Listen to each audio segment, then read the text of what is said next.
Good morning. It is a Friday edition of Glenn Clark Radio. I am Glenn. He is Griffin. And if it's Friday, that means PressBox's Chief Grand Poobah, Stan the Fan, is in the house. What's going on, sir? Hello, boys. Everything good? Yeah, everything's good. You saw me eat my donut. Yep, that means we know it's going to be a good day. You witnessed the eating of the donut. Today is young Micah's final day with us. So I believe we exchanged jerseys at the end of the program is how that works. You rocking? Is that an Earl Campbell throwback? Yeah.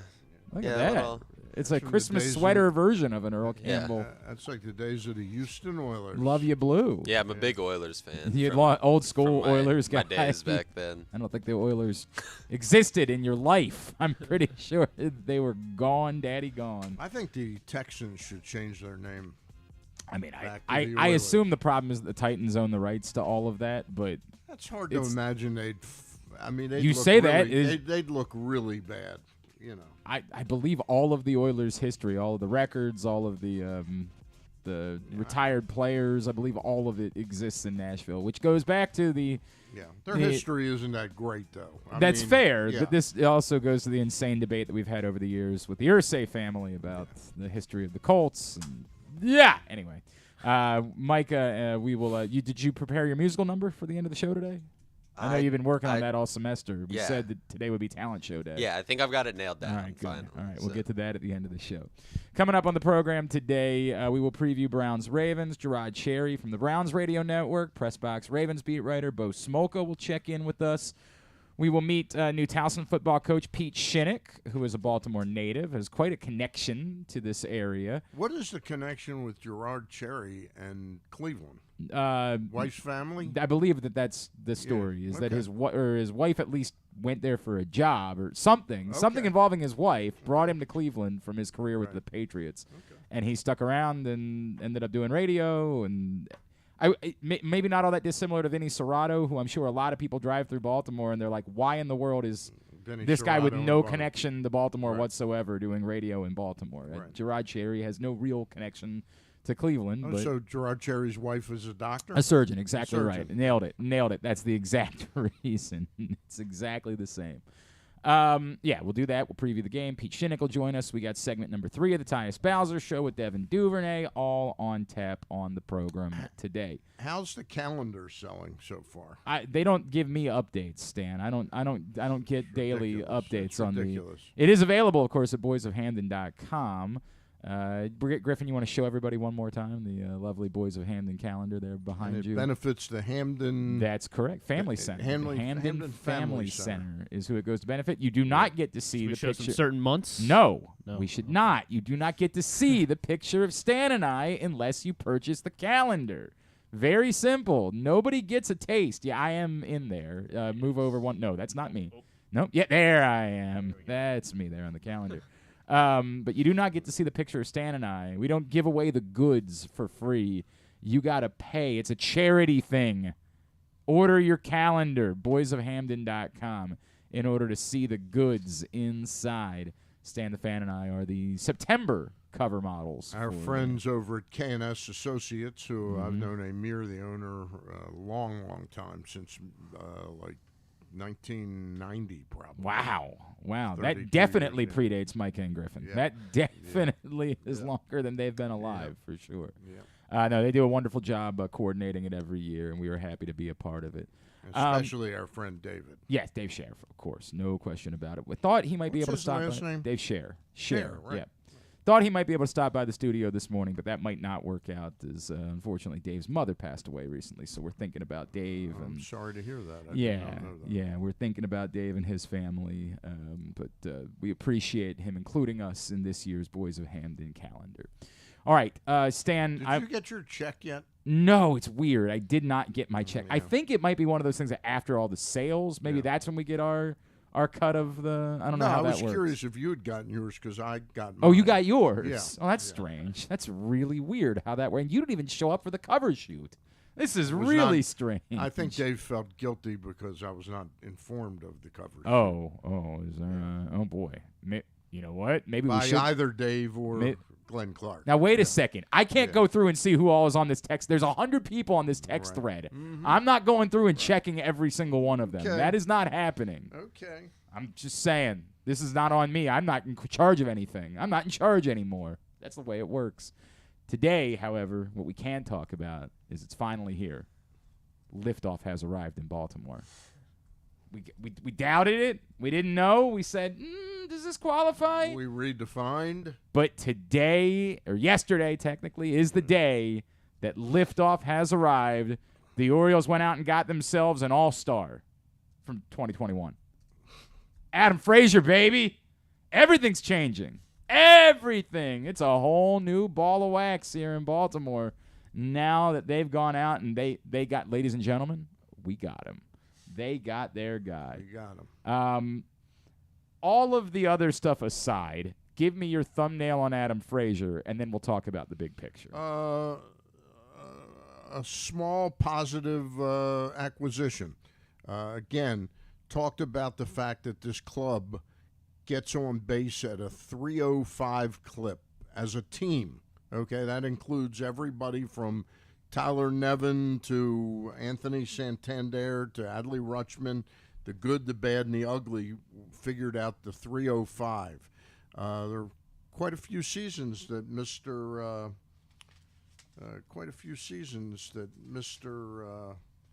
Frazier. Mr. Frazier had an on-base percentage. Now, this goes back a couple of years, 17, 18, and 19.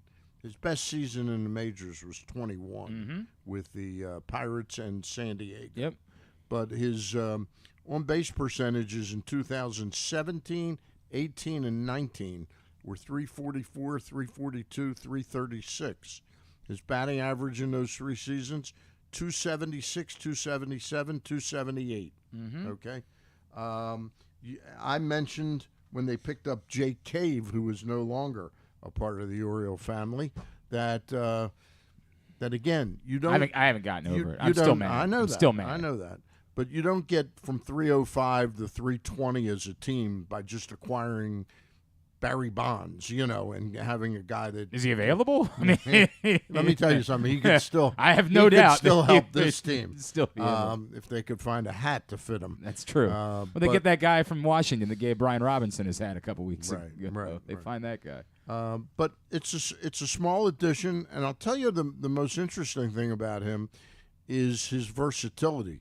Capable of playing any of the three outfield positions, mostly corner on occasion, but also plays first base.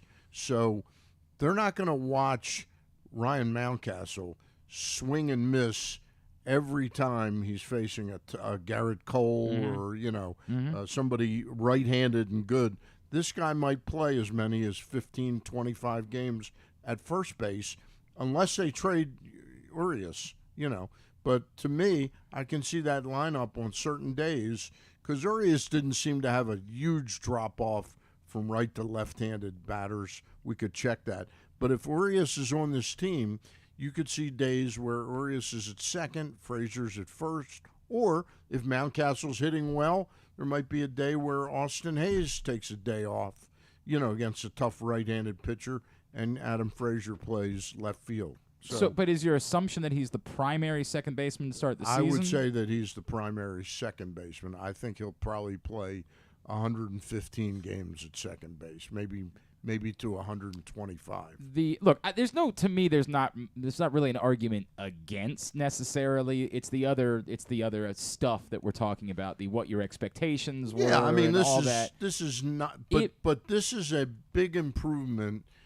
Now, granted, I laughed when they signed Rougned Odor last year. By the end of the year, I really liked Rougned Odor. He played a role. He played an important role. What this guy's role is to be a little bit more productive on the field and maybe show some, in listening to Eduardo Perez on the way in with Jim Bowden and Steve Phillips, they were talking about this acquisition. Again, they called it a small positive move.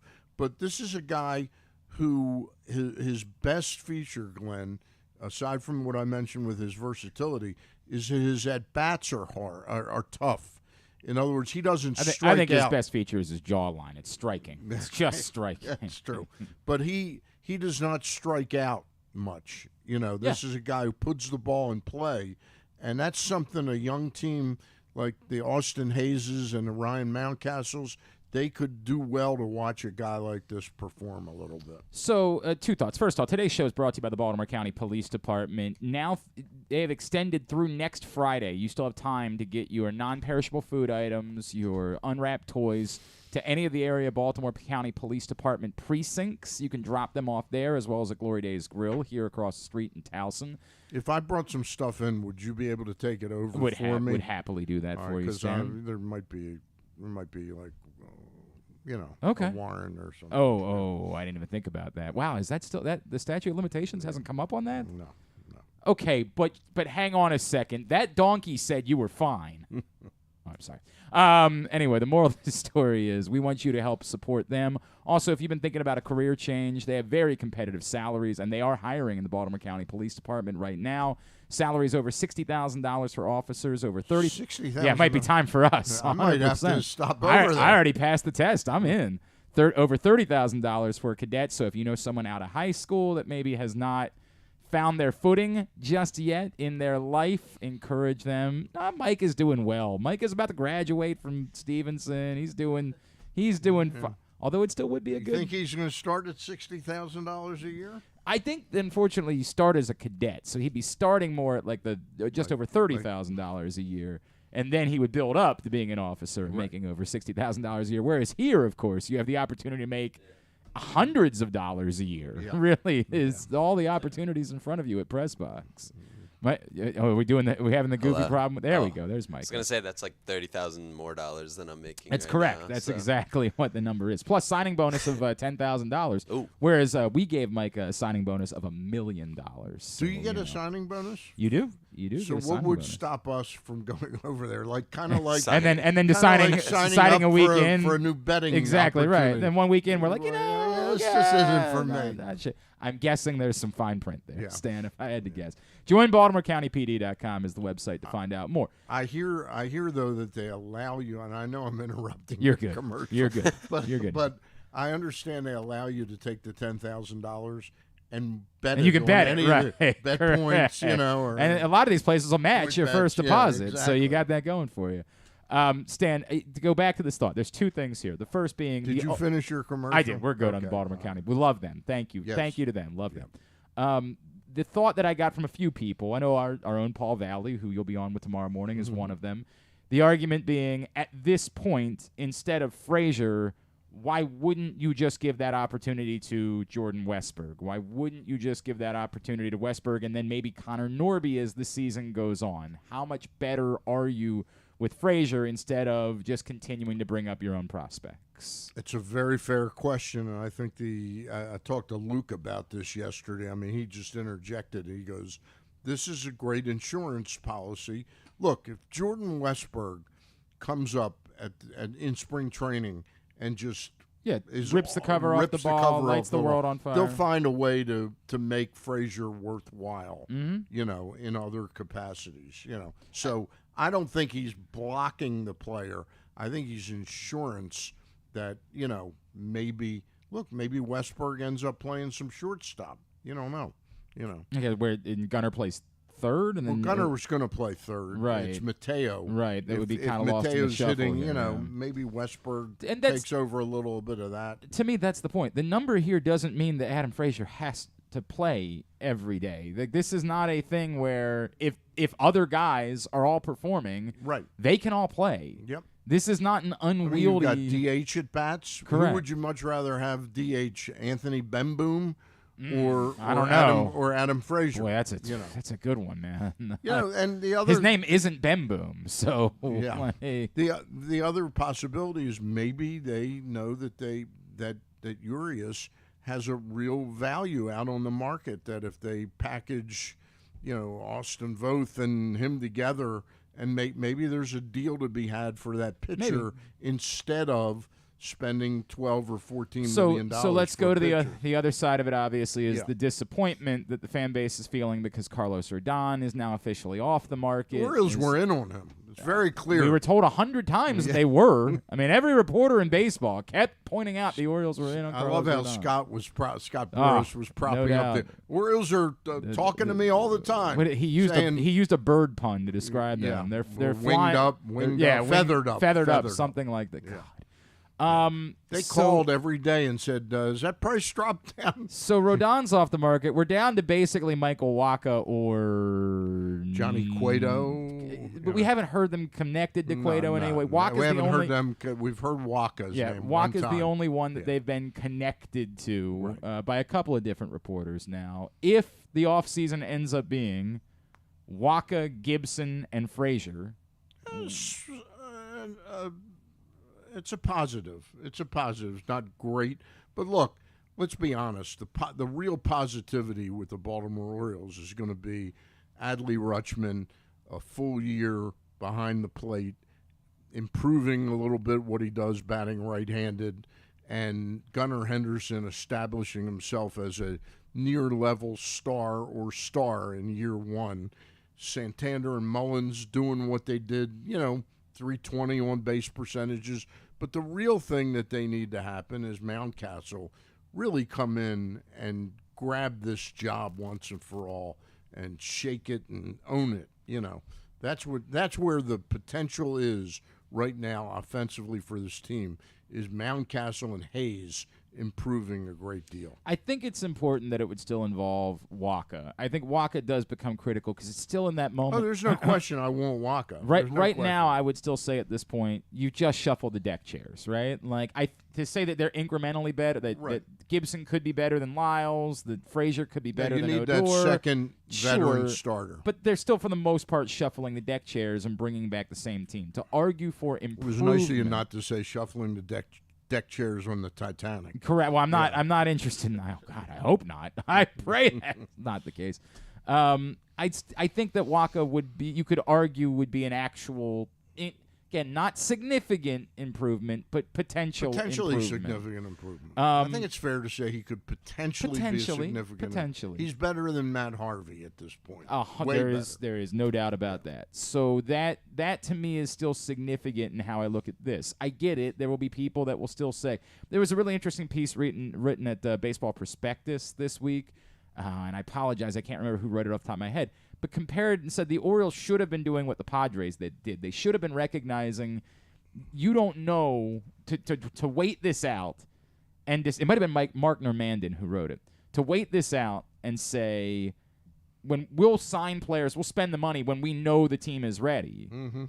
Well, you have no idea if the players are going to be available to be signed when you know the team is ready. You can't say with certainty who's going to end up being available a year from now. Mm-hmm. You can't say with certainty that you're going to be able to get in. The Padres were not ready yet when they signed Manny Machado. They weren't there as a team, but they thought they were coming as a team. Now, what the Padres done is proven to be completely insane. I mean, they're just spending gobs of money. I don't think there's any world in which the Orioles will ever become.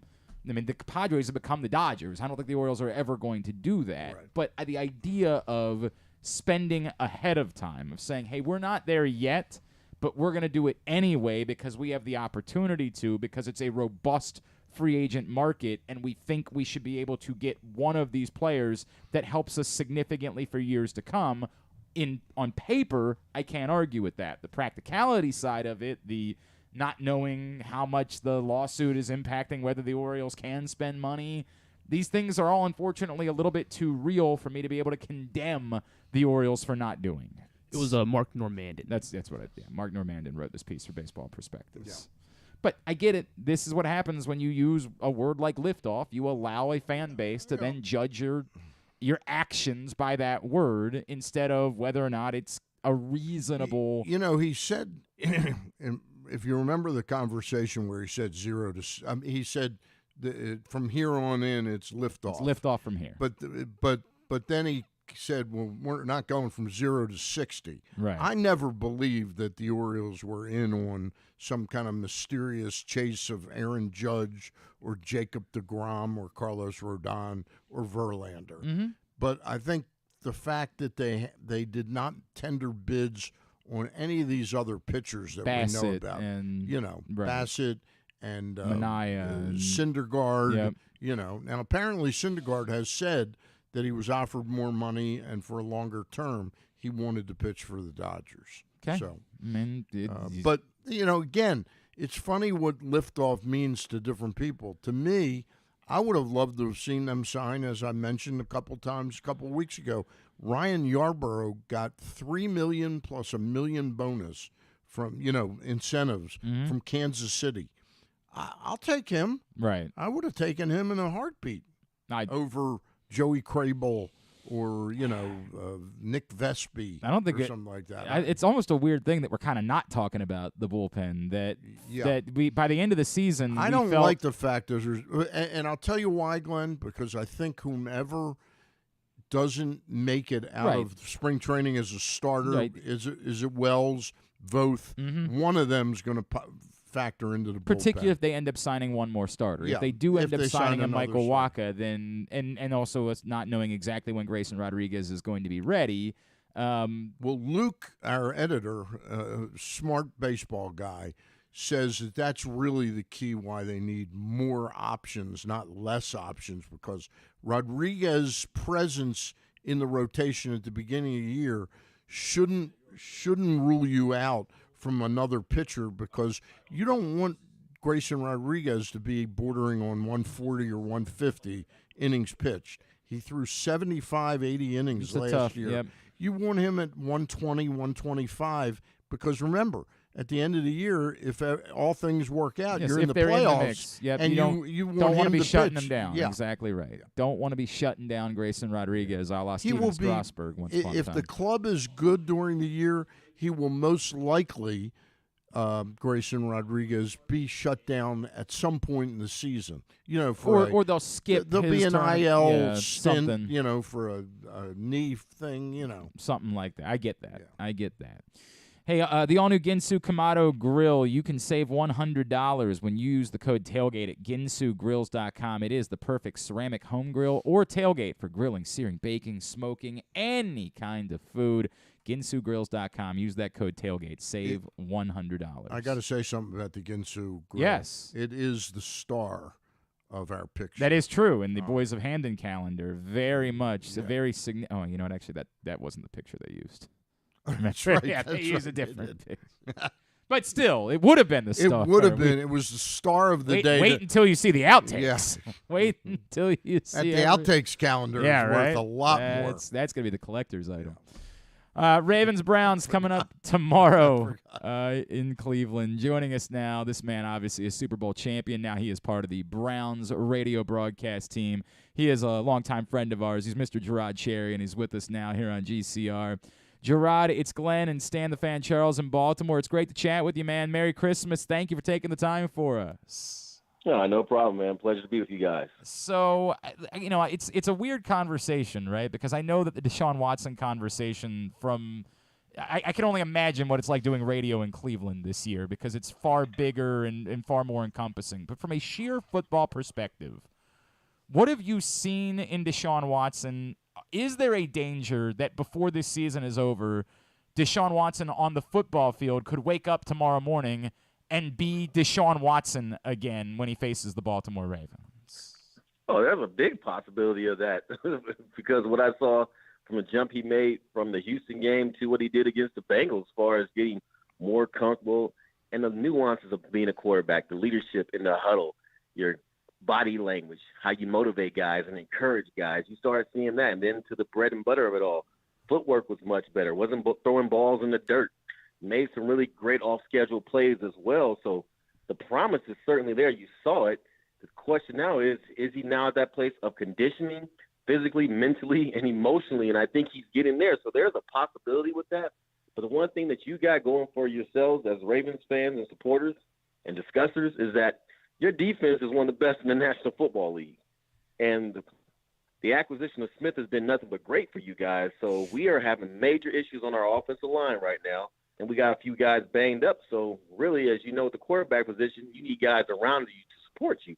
And the supporting cast is kind of beat up right now here in Cleveland. To your point, JeRod, on paper, and one of the things that's encouraging to Ravens fans in a game where they're not going to have Lamar Jackson, is exactly what you just bring up. This defense, you could say the strength of the Browns, I think we would agree, is running the football with Nick Chubb. And if the strength of the Ravens defense is stopping the run. Now, I get it. Nick Chubb is a different animal. He's not like other dudes, but it seems like purely on paper, and you know more than anyone, the game isn't played this way, but purely on paper, the Ravens should have an advantage of the Browns' strength versus what they do.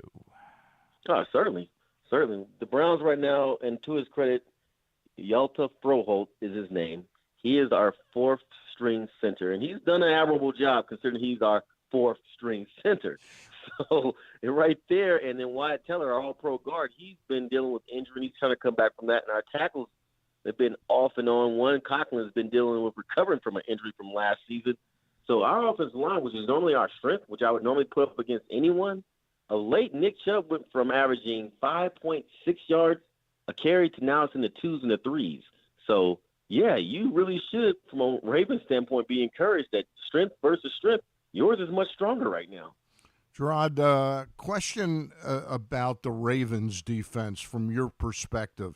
You've seen Patrick Queen play over the past couple of years, haven't you? Yes, I have. Okay.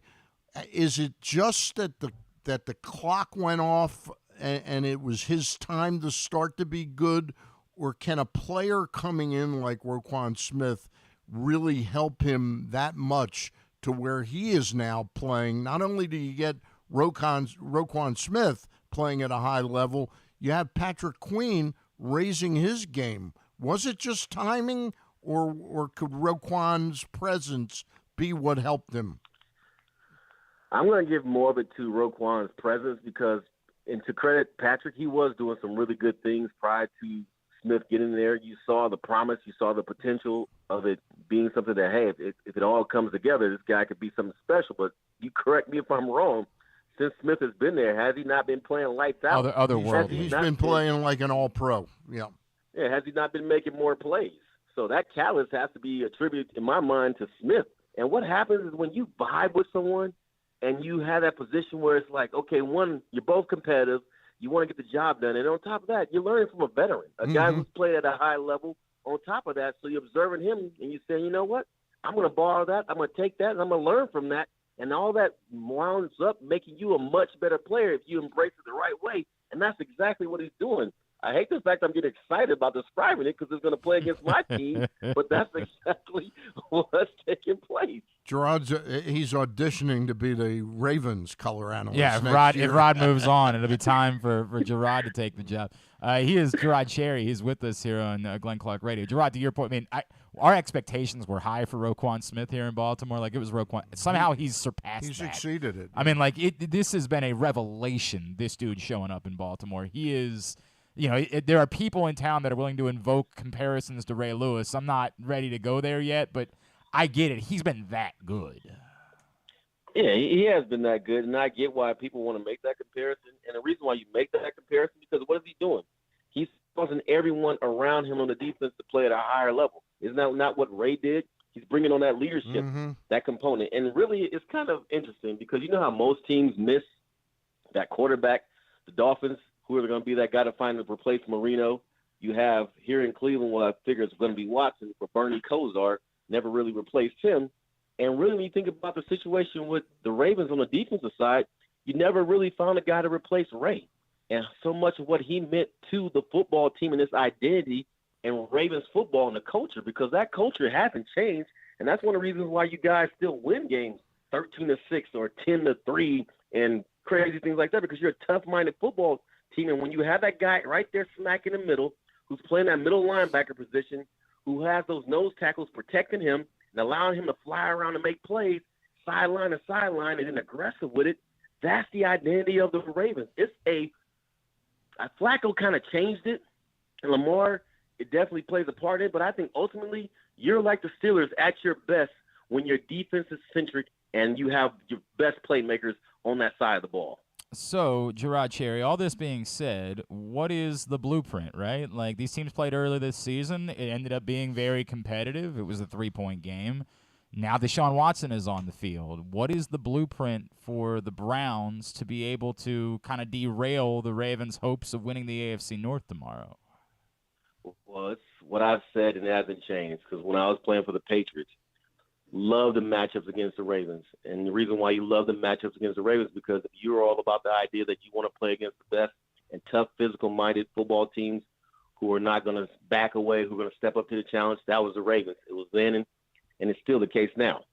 You beat the Ravens by beating the Ravens up. You have to be more physical than the Ravens. You have to force the Ravens into making mistakes and showing them that you're not going to back down to the different things that players may do to try to intimidate you. You have to be the more physical team, and you have to execute more and turn over more, create more turnovers, and not have penalties. It's really that simple on how you beat the Ravens. And if you do score, especially with the situation right now, with you guys lacking explosive plays, that's definitely the blueprint. You got to score quick and early and then be physical for the entirety of the game, because if you're not going to quit. You'll nickel and dime your way to 3 points here, 3 points there. Next thing you know, you find the score being 15-14. So that's how you beat the Ravens. Hey, JeRod, a question about the Browns football franchise right now. If these were, quote-unquote, just normal times, I would think that Kevin Stefanski was really on the hot seat. But yet I don't get any sense that he is at all. Are they willing to weather these couple bad years because of now the acquisition of Deshaun Watson and give Stefanski the time he needs to really have a fair shot at turning this franchise around? I think that is exactly the case, because last season you're going to blame it on Baker Mayfield being hurt. This year, the distraction of Deshaun Watson. But the one thing that Kevin has to concern himself with is what's taking place in that the offense hasn't been an issue this year, even with Jacoby Brissett. The problem has been special teams is not playing up to a level, defense not playing up to a level, and the team itself, he being an offensive-centric and play-calling head coach. The question around here in Cleveland is, well, is it too much for him, because the team as itself is not growing, it's not getting any better, it's undisciplined, it's not taking care of business and losing a bunch of games it should win.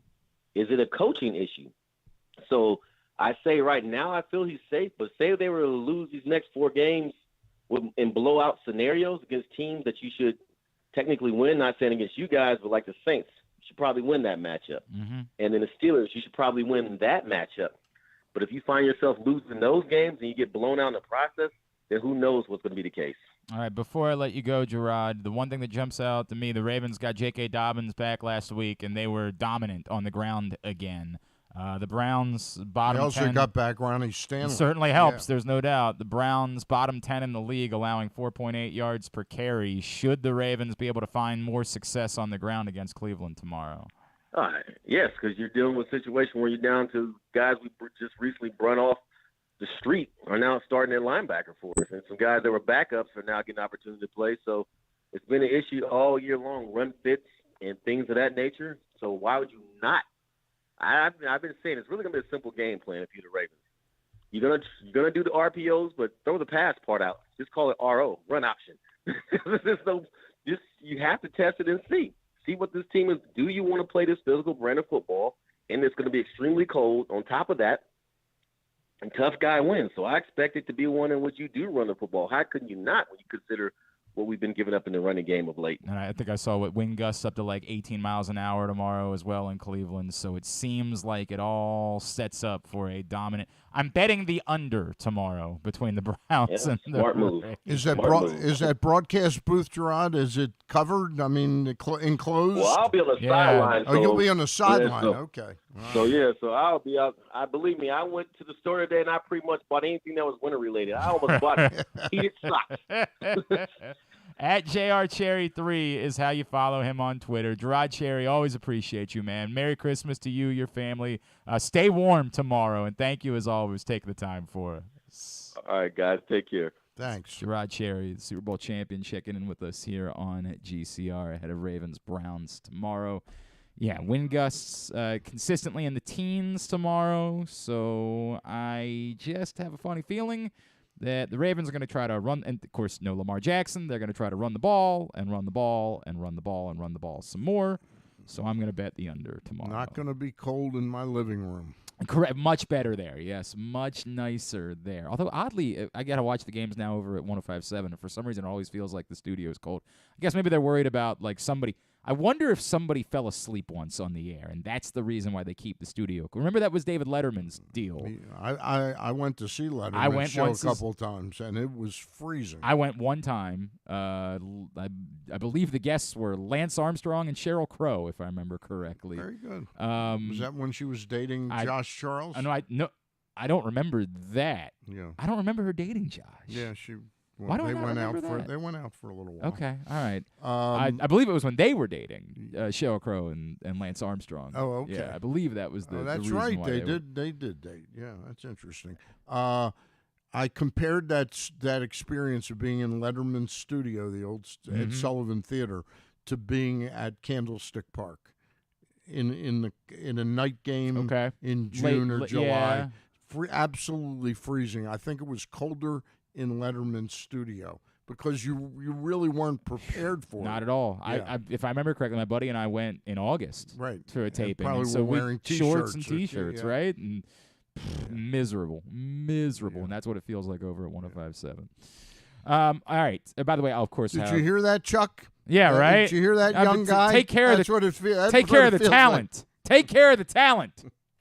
Be doing a Project Game Day tomorrow. Halftime, Facebook.com/PressBoxSports. And if you have not taken advantage of all the great offers that you can find at PressBoxOnline.com/offers, what in the hell are you waiting for? They're not going to last forever, these betting houses. They're going to start kind of moving on. They're going to say, hey, there are other states where they're approving sports betting, and we're going to start giving those folks the best offers, and they're going to disappear for you. So take advantage of them while you can. Like $100 in free bets from Barstool after placing your first $10 bet, or up to $1,500 in risk-free bets from Caesars. Time is limited. Get to PressBoxOnline.com/offers right now in order to take advantage of them. When we come back in, we'll preview the Ravens side of tomorrow's matchup. Our buddy Bo Smolka from PressBoxOnline.com will join us next. It is Glenn Clark Radio.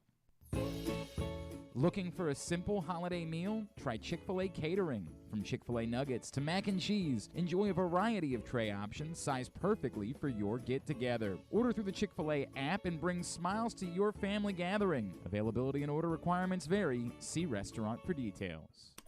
Come experience Maryland's #1 sportsbook this NFL season at the FanDuel Sportsbook at Live Casino and Hotel, the ultimate place for any sports enthusiast. Take advantage of our 24/7 kiosks, massive video screens, and watch all the action from the best seat in the house. With more money paid out than anyone around, make every moment more at the new FanDuel Sportsbook at Live Casino and Hotel in Hanover, Maryland. Please play responsibly. Gambling problem? Please call 1-800-GAMBLER or visit mdgamblinghelp.org. The Baltimore County Police Department is hiring. Entry-level officers start at close to $59,000 a year with a $10,000 bonus. Some restrictions apply. Plus a great retirement plan, medical, dental, and vision insurance, advancement to specialized units, tuition reimbursement, 15 sick days earned per calendar year, and even further incentives for military members and veterans. If you have a passion for service and want a career for life, visit joinbaltimorecountypd.com or call 410-887-5542. You must be a United States citizen, possess a valid driver's license, and have a high school diploma or GED equivalent. The Baltimore County Police Department is an equal opportunity employer. Make the most out of every day in your Toyota RAV4. Available in hybrid or gas-only models. A RAV4 can get you where you want to go in style. Check out buyatoyota.com for deals on new RAV4s from your local Toyota dealer today. Need a last-minute gift for a kid in your life? How about a membership to the Retriever Kids Club? It includes free youth admission to all regular season UMBC home games, plus a t-shirt and a drawstring backpack. Membership is only $35. It's a great deal, makes a tremendous holiday gift. Visit umbcretrievers.com/kids club for more info. Membership is for kids 12 and under. The Retriever Kids Club. Find out more, umbcretrievers.com/kids club. The latest edition of PressBox is available now. On the cover, New Maryland basketball coach Kevin Willard sits down with Stan Charles and Glenn Clark to discuss the situation he inherited in college Park and how he plans to get the program turned around. Also, inside, we introduce you to men's and women's college basketball players from all of the teams in the area. And Bo Smolka profiles Ravens receiver Devin Duvernay. PressBox is available for free at over 500 area locations, including 60 Royal Farm stores, and you can always find the entire edition as well as the best daily coverage of the Orioles, Ravens, and Terps at PressBoxOnline.com. Experience the best in Kamado Grilling, a complete outdoor cooking appliance. The Ginsu Kamado Grill allows anyone to sear, grill, bake, and smoke all types of food. Designed for efficiency and function, the Ginsu Kamado Grill upholds the enduring legacy of the iconic Ginsu brand. The Ginsu Kamado Grill is perfect to cook all year round, is great for parties, and ideal for tailgating with your friends. Reserve your Ginsu Kamado Grill today at ginsugrills.com and get $100 off on your pre-order when you use the promo code TAILGATE. That's ginsugrills.com. Reserve yours today. Join Glenn at halftime of every Ravens game for the Project Game Day halftime show at facebook.com/PressBoxSports. We apologize in advance. There's not much we can do about his face. All right, so Kurt Warner is going to join us coming up at about 11:30. He is on the call for Ravens-Browns tomorrow on NFL Network. Of course, you've heard of Kurt Warner. He's a significant figure. He's doing the game with Rich Eisen, and I didn't get here. This is my Rich Eisen story, right? Rich, I like Rich. I don't think he's been on this show because he's doing his own show at the same time. Right. So I used to do the Combine every year. I used to go cover the Combine. I would do my show from the Combine. It was the best time of the year to do the show because there was no opponent. Like, John would come sit and do the show, and he would actually be willing to talk about things because he wasn't nervous about like giving any information to an opponent. Like, I could get really good answers from John at the Combine, whereas during the season, of course, he's always very guarded. John Harbaugh I'm talking about. So there was, I want to say it was Harry and Izzy's that we went to for dinner in Indianapolis, and it started as a group of us, a group of people I knew, former Maryland quarterback Chad Wiesling, who's now an agent. He's Josh Jacobs' agent. A group of people, we were all out having, drinks together. And Rich Eisen says, I'm hungry. I want to go get a table and sit down and have dinner. I don't want to sit and eat at the bar. And he looked at me. He's like, you want to go sit and have dinner with me? And I said, sure. Like, I'll go do that. Absolutely. And so Rich Eisen we go to sit down. And I genuinely, just thought about how much work goes into that week because, the NFL Network covers 24/7 the Combine. It was their big before they ever had games. It was the only thing they really broadcast all year. How many years ago is this? This is 8 years maybe ago? 10 years ago at this point. Yeah. And I just said to Rich, I'm like, how you doing? And he looks at me and he's like, what do you mean? I said, well, you're working hard. I know it's a long week for you guys. Right. He's like, what, do I look bad? I was like, no, Rich. I just meant you look fine. You're a busy guy. And I swear to God, he was so nervous. He was like, you seeing bags under my eyes or something? I was like, Rich, we're all right. Hey, man, why don't we talk about something else? It was a fun dinner. I like Rich. Rich and Kurt Warner are doing the game tomorrow, and Kurt Warner will join us later in the program. Joining us right now, PressBox Ravens beat writer. He is our friend Bo Smolka, and he's with us every Friday. Bo, good morning, my friend. How are you? Morning. I'm good, thank you. Everything good? Everything all right? We got Bo? Everything's fine. Awesome. I'm here. Excellent. Are you there? Yep, we're here. We got you. Bo, very weird to me, the concept of concussion protocol, right? And, I know what I'm saying isn't really a question, but help me out with this. Is it smart for the NFL to, particularly given what we saw with Tua earlier in the season, to allow for players who are in concussion protocol to still be involved with practices, even if they're just walkthroughs? Is it a good look for the league to say Tyler Huntley's in concussion protocol, but yeah, he can run out there even before we've said he's cleared from concussion protocol. He can go out there and be a part of prep. It just seems to me like that isn't ideal. That's not what you want from the concept of a concussion protocol. I agree with you, and I was surprised, and I'll be honest, I haven't dug through what the protocol, how everything is spelled out about it, but I thought when I first remember the concussion protocol kind of coming into play as a thing a few years ago, you weren't allowed to interview guys in the concussion protocol. They didn't take part in practice and all of that. And so if you were in the concussion protocol, you were kind of out of commission until you were out of the concussion protocol. That's what I thought it would be. So when I asked John Harbaugh, when we saw Tyler Huntley out there, and he said, "Oh, he's still in the protocol, but he's allowed to be out here for a walkthrough." Yeah, it struck me as a little bit odd, and especially in a year when they're allegedly going to be better about or more cognizant of the concussions issue, that players would be allowed to do that. But, I mean, it's obviously not a system that's working great. You saw the game the other night. The spotter flat out missed a guy with a concussion basically on the field. Right. In the Monday night game, I think it was. So they've got some flaws. But to get to your point about specifically the parameters of the protocol, I don't have an answer for you except to say, yeah, it does seem odd to me. And I thought if he was still in the concussion protocol, I would think being in a walkthrough is off limits. But apparently there are certain levels to this where that's not the case, and I don't have a better answer for you than that. Maybe it's just simply because the Ravens' week is shorter. Maybe they're making I don't know. Yeah. But I I can't want fathom. I can't imagine that. I can't. I just either. don't think they're going to go there. Bo, I wanted to go back to the play in which Huntley got hurt. I'm told, sometimes I'm watching a game and I forget some of the rules, and people were correcting me saying, well, wait a minute, once he's out of the pocket and he's a runner, he's fair game. What's the look like for the NFL that he's fair game allows you to get a hit like that without a flag and even the potential to be thrown out of the game for that kind of hit? I mean, he took a shot. There's no doubt about it. It's a third down play. He's trying to get the first down. And, yeah, then at some point, these guys morph into, quote, being a runner. And the tackling issues and the rules for tackling change. Now, I also think that the rules are not the same for everybody. And if you saw, there was a play earlier where Kenny Pickett got absolutely just about decapitated in one of the first games this year. And there was no flag. But, again, he was running. He was near sideline.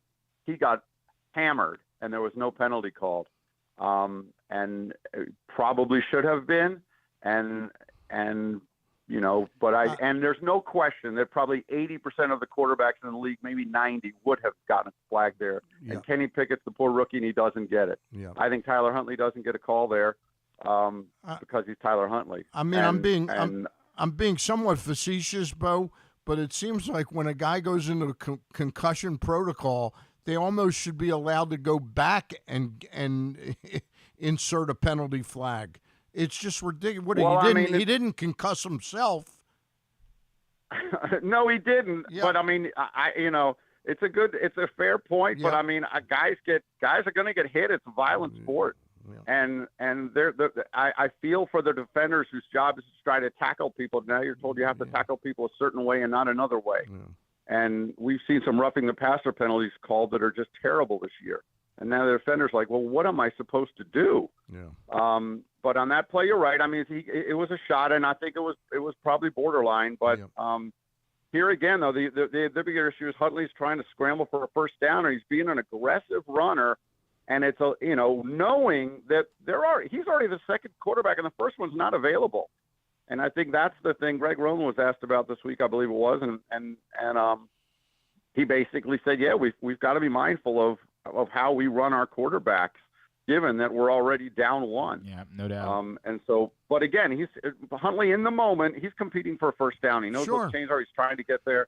And he's just trying to make a play, and he takes a shot, and that's just how the game works. Bo Smolka is with us here on GCR. Your final days to pick up this most recent print issue of PressBox, which included a story that Bo wrote about Devin Duvernay, and then coming on Wednesday, the annual Best of issue of PressBox, where Bo is writing about Roquan Smith. Perhaps you've heard of him. He's been okay of late. You'll be able to pick that up on Wednesday wherever you find PressBox throughout the region, including at your neighborhood Royal Farms. Bo, just to wrap up the injury portion of this, the good news is it looks like Tyler Huntley is going to be ready to go tomorrow, and even better, I guess it looks like Kevin Zeitler is going to be good to go tomorrow. Outside of Lamar Jackson, this feels like about as healthy as we've seen. Again, I know that's a huge statement to make outside of Lamar Jackson, but aside from that, it's about as healthy as I think we've seen the Ravens all year long. I think that's accurate. And the other thing is it's actually honestly somewhat surprising coming out of a Steelers game. I mean, usually these Steelers games are just wars, and the injury report the next week is lengthy, and they're playing on a minimally short week. So I think they've got to feel pretty good about that. Zeitler had only missed one game in 8 years, and the funny thing about Zeitler's injury was we talked to him. He didn't miss a snap the week before. We talked to him in the locker room after the game. So I was not aware that he had any kind of significant knee injury that would cost him his first game in 8 years, or second game in 8 years. But obviously he couldn't practice last week. And then on Sunday morning at Pittsburgh, he tried. He went out on the field and was trying to do sets and get loose, and it just didn't work for him with his knee now. He did practice again this week, and it's trending in the right direction. Ronnie Stanley looks good to go. He got out of the game okay, and he was battling in that game. He was on the ground and back up several times, but he got through the game okay, said he felt good afterwards. Morgan Moses was on the injury list this week, but it looks like he's good to go. So, yeah, if you were to say it looks like we're good for 52 of our 53 guys the week after Pittsburgh, I don't think that happens very often. So it's Jackson that's out, which is a huge one. But, yeah, you're right. Health-wise, in terms of especially coming right off a Steelers game, they're in pretty good shape. Bo, does it still, even though you've covered the team and seen Ronnie Stanley his entire career, does it still surprise you how much better this team runs the football when he is part of it? He's just a really good player when he's healthy. He's a really good player. And he did a good job, relatively good. He did a good job in pass protection. And I watched him a couple of times really anchor on that pass protection with Huntley in the game. And they didn't try to throw much with Brown. But to your point, now Brown's in the game. They've got the lead. They got 11 minutes left or something, and they take over the ball. The Steelers play that Renegade song. The place is going bananas. And they just ran it down the Steelers' throat. And the Ravens just imposed their will, is exactly what Ronnie Stanley said to me. And they couldn't do anything to stop them. And I think that goes credit to Stanley, but it's also to people like Ben Powers. And even at right guard, Zeitler didn't play. Yeah. And Ben Cleveland and Tristan Colon, who have hardly played. Cleveland had played 0 offensive snaps this year. Cologne had played 2, none of them at guard, because, again, Zeitler hadn't missed a snap all year. Those two guys got in there, and a couple of those plays you watched, they just manhandled them. Linderbaum and one of those guys would double team and just manhandle someone. And then you got Pat Ricard coming right behind them, and he took out Devin Bush a couple of times and just plastered him. So it was a complete effort by the offensive line. But you're right, it definitely is a better operation, significantly, when Stanley's in the game. Well, obviously, the last couple times we talked to you, we had been talking about very disappointing performances from the Ravens offensively and where this thing might be headed. What we saw on Sunday against a good run defense, getting Ronnie Stanley back, getting J.K. Dobbins back, who admitted afterwards he doesn't even think he's 100%. We all saw on the 44-yard run, like a fully healthy J.K. Dobbins takes that to the house. Is there reason for encouragement? Not that we can see the future. We don't know that it will work. But that if it looked that good without Lamar Jackson, without a fully healthy J.K. Dobbins, that if he can continue to get back into game shape, Dobbins, and you get a Zeitler back this week, and you can get a Lamar Jackson back in a couple of weeks, that maybe this run-dominant play defense and run, could still work for the Ravens to make noise against the best teams in the AFC in the playoffs? Well, they need it to, because that's what they are. Can it work? I think it can work I think it can work. I don't know if it can work. I don't know the short answer. I'm not sure the ceiling for this. And I don't think any of us do. But it's encouraging for sure to get Dobbins. You talk about Ronnie Stanley. Getting a Dobbins back changes things, too. We saw that. I mean, he looked better in this game than he looked in those 4 games he played previously, and he admitted as much. He just didn't have the range of motion and everything when he first tried to come back. So that would change things up. But you're right. Look at who they have, and they're not going to be a team that's going to go 40 passes versus 40 passes, Chiefs, Ravens shootout. I mean, they're just not going to be. Since 2018, and especially since 2019, their whole operation is built on holding the ball, running the ball, and keeping Patrick Mahomes or Josh Allen or whoever the other quarterback is on the sideline in a baseball cap. That's what they want to do. And that's their goal, and that's how they have to play, because I don't see this team being one that's going to win an air show against anybody. No. I don't think they can do it. So for them, the biggest thing is to not fall. It's almost like you used to say in all the years I've watched Navy. You just don't want to fall behind by a lot, because it's not a team that's built to make a big comeback through the air. It just isn't, and they haven't had to do it in these games that you're talking about. But I still question what the ceiling is for it, and to your point, we don't really know yet. But this is obviously who they're going to be this year, because it's the players they have. Well, I agree that we're not going to see an air show, but do you think there are ways they can incorporate Mark Andrews to be more a part of moving the football? And I'm sure he's blocking well and all that, but you know what I mean, as a target. No, I know what you mean. It's going to be interesting this week, because if I'm not mistaken, the Browns game, the first time they played him was the day Andrews didn't have any catches against the Browns the first time they correct, played. Bo. And yes. Yeah, so that was only really even targeted twice in that game.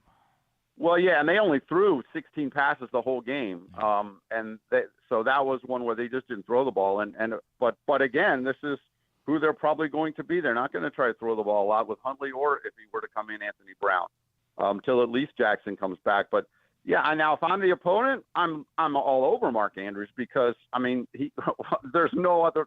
When you start talking about beating the Ravens, the first question is, how are we going to stop Mark Andrews? So yeah, they've got to get Mark Andrews incorporated. I mean, they do every game, but he's the key guy. He's the key guy generally on third down, although Demarcus Robinson's starting to be more of that.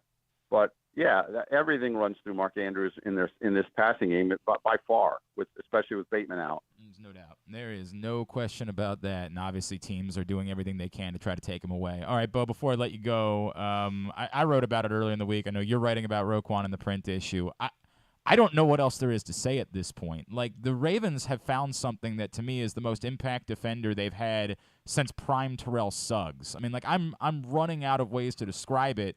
This is potentially, if Anquan Bolden was the greatest trade in Ravens history, when they acquired him, obviously the one they sent him away was not the greatest trade in Ravens history. But if that was the greatest trade in Ravens history, we're really already inching upon the territory where this could prove. If they can keep him around, this is starting to look like it might become the greatest trade in Ravens history. He has been sensational. I mean, he's been sensational, and he's made Patrick Queen better, and he's made a lot of other players better too. And when you can get the turnovers and you can just be such an impact player. I think go back to his first game where he stuffed Alvin Kamara twice on second down and short and third and short and forced a punt right away. Just set the tone for that game in his first snaps as a Raven after having arrived 3 days earlier. So I agree. The thing I bring up in the print story that's going to be out this week is, there's two questions. One, can they afford to keep him? And two, can they afford not to, given what they've seen from him? Yep. He wants top dollar. He's made that very clear. Now it looks like he's assimilated right into this locker room. The players love him. He loves being here. But in the end, he's looking for top dollar at the inside linebacker position, which is looking at, you're looking at probably $20 million a year if you're getting up there with the contracts that were offered in the last few years. And can they afford to keep him? I think Eric DaCosta needs to do everything he can to try to keep him. We are in agreement. At B Smolka on Twitter is how you follow him. Of course, the Believe in Ravens podcast with he and Daniel Wilcox. And, of course, every day or regularly throughout the week at PressBoxOnline.com is where you see his stuff. Bo Smolka. We will figure out a time to chat. I think we're going to take next Friday off for the holiday, but we'll figure out a time to chat. Always appreciate you. Enjoy your holidays, my friend. Thank you so much for happy holidays, Bo. All right, thanks. Take care. It's Bo Smolka, PressBox Ravens beat writer, with us here on GCR as we wind down for hour number 1 of today's program. Stan, you've had a busy week. You've been working. You put in 3 shows this week. Yeah, it was, boy. Yeah, right? And now you're here doing this? What the hell's going on? It's unbelievable. It's like I'm a young man again. Right. No, we had very entertaining shows with Ross Grimsley on Monday night. Rich Dubroff. Where we had Rich Dubroff. I got a chance to talk again with the director of the Maryland Lottery and Gaming, John Martin, on Wednesday. We talked about we unpacked those numbers that came out and dug into how much those free bets that we keep Right, promoting. right. That's a big chunk of money. In other words, the handle was $186 million for those 9 days of sports betting online, the last 9 days of the month. Off of that immediately comes $63 million Really? worth of free Really? bets. Yeah. That's wild. Yeah. That's wild. Yeah. And then So- last night you did your sports media or sports business Yeah, that was symposium. great with Andy Dolich and Rich Dubroff. Andy Dolich and Marty Conway, along with my buddy Gary Stein, co-hosting. And that's we do that about 3 times a year, but we try and get one in. It was fascinating because I always ask Andy Dolich about the stadium in Oakland. Do you know what they're doing with the stadiums that they built in Qatar? Well, some of them were like shipping containers. They're putting them. They're piecing them back together and putting them in shipping containers. Right. Yes. And I said, "There's the." And Andy loved that. Make an Oakland Athletic Stadium out of right. right. Well, this looks familiar. Yeah. Boy, I don't know how that would go. I mean, I'm still obviously there's still a lot of questions about whether or not it's ever going to happen, or they might end up in really awkward. They're playing a series in Vegas this year. Really awkward that they're playing a series in Vegas. Yeah.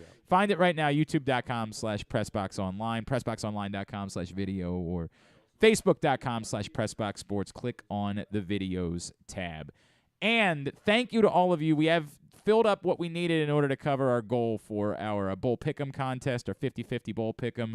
We're going to raise another $250 for the Helping Up mission, and the winner is going to get, I believe it's actually going to be $260 because I think we got the 26.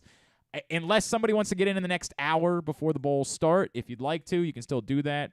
Hit me up, Glenn-Clark on Venmo, or Glenn Clark 180 on PayPal. It's $20. Winner take half. Because it's 50-50. The other half is going to the Helping Up mission. Thank you all for getting us to that goal. In total, we will have raised over $3,000 to purchase toiletries and underwear for the folks who need it at the Helping Up mission between this, our raffle, and our World Cup draws. Cannot thank you all enough for your support of that as we continue to try to lift up the Helping Up mission. Into hour number 2 of the show, Stan the Fan Charles is here with us, joining us now, our opportunity for the first time to welcome the new football coach at Towson University, Baltimore native. It is a pleasure to say hello to Pete Shinnick, who's with us now here on GCR. Coach, it's Glenn and Stan. It's great to chat with you. Congratulations, and thank you for taking the time for us this morning. Oh, Glenn and Stan, thank you. Truly appreciate the opportunity to talk to you, and thank you for having me on. Absolutely, Coach. Just real quick, Pete, I'm Stan. I met you the other day. I was the one to talk to you about my passcodes. Yes, sir. All right, I Wait just wanted to. Is this passcodes? What is this? I use the number. Stan and I are really connected. We're very connected. We're very connected. Yep. Very good. I won't go any further than that. I got a lot of questions. You know the nuclear codes? Is that what we're talking about? More important than the nuclear codes. Wow. Yeah. Coach, obviously, you for this to happen this way, for you to get this opportunity back here, born in Baltimore, I think a lot of people know your father played for the Colts, Don Shinnick. For this to happen, for life to bring you back here for this opportunity, serendipitous is the word that comes to mind, but how do you describe how this has played out for you to get this chance at this point in your career? Well, I mean, a lot of words could describe it. And so the feelings and the emotions have just been really flowing.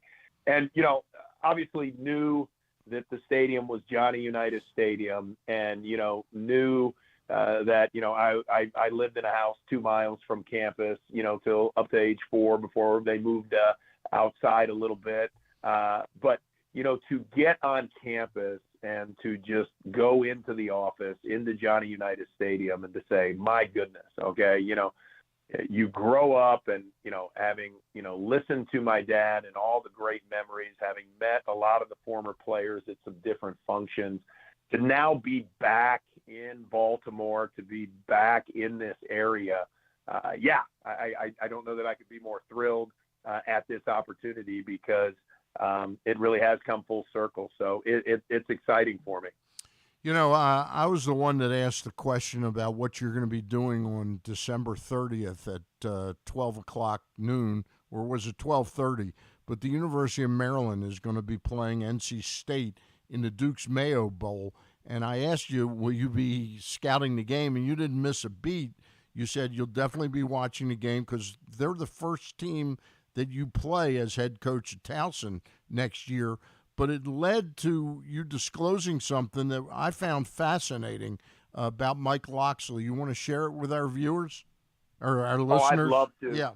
Yeah, I'd love to because got nothing but the utmost respect for Coach Locksley, and it was the day the announcement came out, and I'm sitting there returning phone calls, getting emails, and trying to make plans to get here.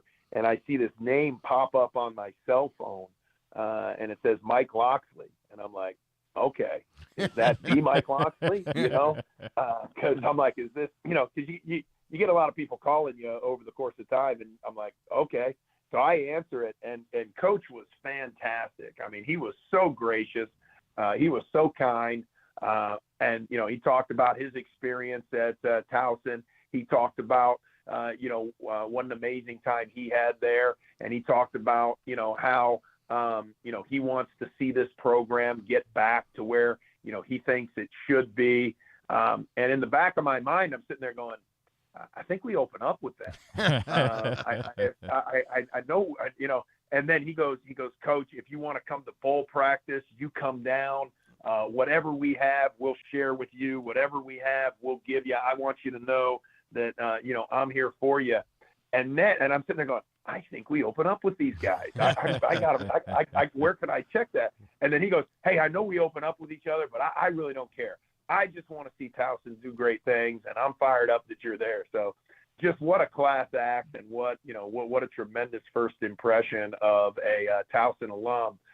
And how he feels about his football program. And that's that's coming from a guy who is friends and former teammate of Rob Ambrose. Yep, yeah, no doubt. That's very special. And by the way, I promise you. No doubt. And yeah, go ahead.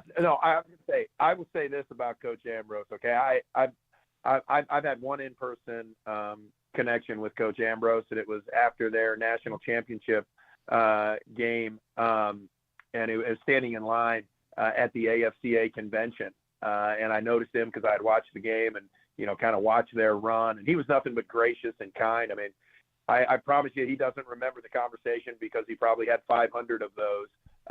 But, that was my impression of him. And then, heck, he reached out via text and said if he can be of any help or any support, he loves this place. So I've got nothing but, great feelings for him, just of what I know of him. And so, I truly appreciate, all the alum that have reached out, and we're starting to build this connection and build this network. So we got a lot of work in front of us. We got a big task at hand, but excited about the early showings of support and what I think we can do with it. He is Coach Pete Shinnick, new Towson football coach. He's with us here on GCR. Coach, it's interesting to bring that up, right? Because one of the things we would say is, Rob accomplished a lot of things, right? You brought up, made a run to a national championship game. That was unprecedented, clearly, here. And yet, ultimately, the school decided to move on. There's an expectation level that is very high for where Towson football is going. Was there any apprehension for you about that? Like, wow, they're moving on from a guy that took them to a national championship game. Boy, My seat could get hot fairly quickly here. Did you think about that at all as you were taking the job? I really didn't, because I think everybody has high expectations for their own, desires of what they want to get done. And so, I feel like at any time, anybody can, move on from someone else. I mean, Sure. I've been blessed to have some great success at the previous places I've been at. But at the same time, I haven't taken, any of that for granted, and just know that at any time, this could change or something could happen. And so, my mentality is this thing, we're going to take this thing day by day and season by season, because, every year is a new year. And we had gone to the national championship and won it in 2019. We didn't do COVID in 20, and we came back in 2021 and, ranked number one in the country, and went 9-1 and lost in the first round of the playoffs. And probably one of the more disturbing aspects, was that wasn't good enough as to what I felt we were capable of, and came back in the 2022 season and, made it to the Final Four. So, I'm gonna, my standard of what I think is acceptable. We're going to have a very high standard of what that looks like. And, with college football the way it is and the way rosters are changing, it really is a season by season component here. And, each year we're going to have high expectations, and we're going to do everything we can to fulfill those. But, one of the things we do in the program is we really talk about, just playing great football. And so never really talked a ton about winning and losing, and, a little bit of that John Wooden philosophy, a little bit of that approach from there. But, we're just going to go out and say play great football and make sure our guys are living up to their fullest potential, which is our program theme, the Greek word for excellence, arete. If we can get each guy to live up to his fullest potential, we play great football. I'm confident there's going to be a lot of fun things take place on Saturdays. Pete, I know you're a football coach first and foremost. Do you have any ideas, and I know you haven't spent time in Towson for a long, long time, but do you have any ideas how they can sort of wake up the student body to be at these games and start to really feel a little bit more passion about their football team? Because I have no doubt that you will have as good a record as Rob on the field or better, but I don't know how you get the fans excited about Towson football. Yeah, I think it's going to take a collective effort. I think it's going to take everybody involved to make it great. One of the things I challenged the players with and a couple of the position groups, I challenged a couple of them. I said, look, you guys go to class every day. So, you got 50 people in a class, you got 100 people in a class, whatever it is. You got an opportunity to either, want some of your student friends to show up or not show up based on how you conduct yourself and what you do. So I think we got to do a great job in the classroom so that those other students look at it and go, hey, I'd love to come out. I think at the same time, we got to put a product on the field that people are excited about watching. And then to me, it's a full, complete engagement process to pack Johnny Unitas Stadium and put as many people in the stands as we possibly can get. Coach, obviously your father was such an accomplished player, also a coach. I know he hasn't been around for a few years now, but what do you find yourself as a coach? What do you do that you look in the mirror after you do it and you say, oh, man, I know the only reason I do that is because I learned it from Dad? What is it that on a day-to-day basis you've most taken from your father as far as being a coach around this sport, a leader, whatever it is? Yeah, and there's a lot. You really are correct in that. I could reflect almost daily, sometimes midway through the day, and then at the end of the day, just that was Don Shinnick coming out in me. But probably the number one thing, and when I first got into coaching and started getting around other coaches and people who'd been in the business for a long time. One of the things that they said about my dad was, your dad was probably one of the nicer, friendlier people that I'd ever been around. And, man, he was just encouraging and he was supportive. That's whether they played for him. That's whether they coached with him or they coached against him. And, my dad, early on said, you got an opportunity to impact and influence people in a positive way, Pete, every day of your life through this profession. And so that has really been at the forefront of what I'm trying to do. Impact and influence people in a positive way, make the most of that opportunity, and really carry on the legacy of what I think my dad started through his playing career and his coaching career. Pete, you alluded to the fact that you talked to the players. How did that go? Are you finding people are just interested and curious, or some of them have said, I'm leaving here, if Rob's not here, I'm leaving? Sure, and I think we have had a few guys enter the portal, and some of those guys we're in discussions with as to what that could look like if they stayed. I think for the most part, the guys were fantastic in the team meeting. So what I've done, since arriving, is really had a team meeting. The first thing we did, first step on campus was to go and have a team meeting. Then met with the seniors after that. And then the next day or the day after that, started meeting with each position group, and then had an opportunity to meet with some guys individually. So I wanted them to know that, I'm their coach. I want them to feel a part of this. We're going to do everything we can to make this a great situation for them and all of us. And we've started that communication process, and I think it's gone well. From the beginning, and now we've got to grow that and continue to know. Let them know what the differences are going to be, and what the standard is going to be that we're going to hold them to, and then give them an opportunity to excel in that environment. Coach, my last one for me, and you bring up the portal. I just want to know what your thoughts are early on in building a team. And we've seen a lot at this level of, hey, there are a lot of FBS quarterbacks that are available that put themselves in the portal and don't find a good home, and we can pick one off late in the spring and have an FBS caliber quarterback playing for us. And that's a coup in a lot of instances. How do you view that versus, recruiting and trying to find your guys and, maybe having, unlike at the top level, being able to have 4-year players, more recently it's been 5-year players. Just in terms of putting a roster together, how do you imagine doing that at this level? Yeah, I think it's multiple and it's layered and it's fluid and it's year to year. And so, there's going to be a combination of high school and transfers to, I think, get this roster where it needs to be to meet the expectations we have. And then I think it's really building with, a base of high school players. And so in the ideal world, you get everybody out of high school and you develop in them. And in the old school model, they played for you year 3, 4, and 5. And that was how you built a team. Well, now if a guy has any success early, he's probably going to try to go up or go someplace else. You got guys at Power 5 FBS programs, leaving marquee programs to try to go to a higher marquee program. Sure. So the door has been opened for that.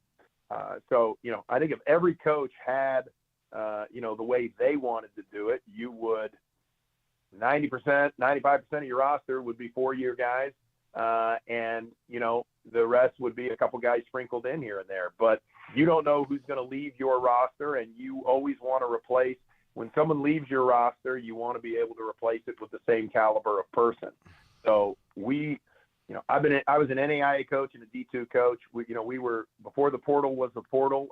We handled that. And I think the main aspect of bringing people into your program is what type of expectations do you set on them prior to them arriving to campus. And so we will set high expectations when they come here, but they'll know it prior to getting here. We've lost a lot of guys through the recruiting process because they didn't want to meet those expectations, and we're fine with that. We really are. We want to get the right fit for Towson. We want to get the right fit for this program. So, we've got, a lot of work in front of us, but excited to find that next group of players that want to be on this campus and want to be a part of this great university. Pete, I'm just curious. I saw Rick Volk show up at your presser the other day and come over and chat with you. Is there any possibility that there's a way to get any ex-teammates or old Colts involved with your program? I would love to do that, and Rick was so gracious. Rick gave me a picture that I had not seen, and it looks like a post-game prayer in the Colts locker room, and it's my dad and Lenny Moore and Raymond Berry, so it's one of the photos that I really hadn't seen. And so Lenny Moore actually signed it. Right. So Rick was very gracious to give that to me. That's very nice. With that being said, I would love to engage with as many that are available, because I think that would only, just kind of enhance this entire experience. I think that's a fun connection. That's a neat opportunity that's out there. Biff Poggi, who now is the head coach at Charlotte, when he coached Gilman, he had 2 ex-Colts, Joe Ehrman, who I'm sure you're aware of and know a little bit, and Stan White were part of his his coaching team, I don't know if they made money or whether they were just hanging out, right? or volunteers, Sure. but they were intimately involved in that. Yep. Yeah. No, love what Joe has been able to do, and how he has made that work. Had a couple conversations with him at different times. So, no, excited to see where this can go. Pete Shinnick, Towson football coach. First of all, congratulations. Welcome back to town. Know we're going to be talking a lot over the course of the next, hopefully decades as you lead this program and guide this program. Appreciate you taking the time for us this morning. Thanks, Congratulations Pete. again.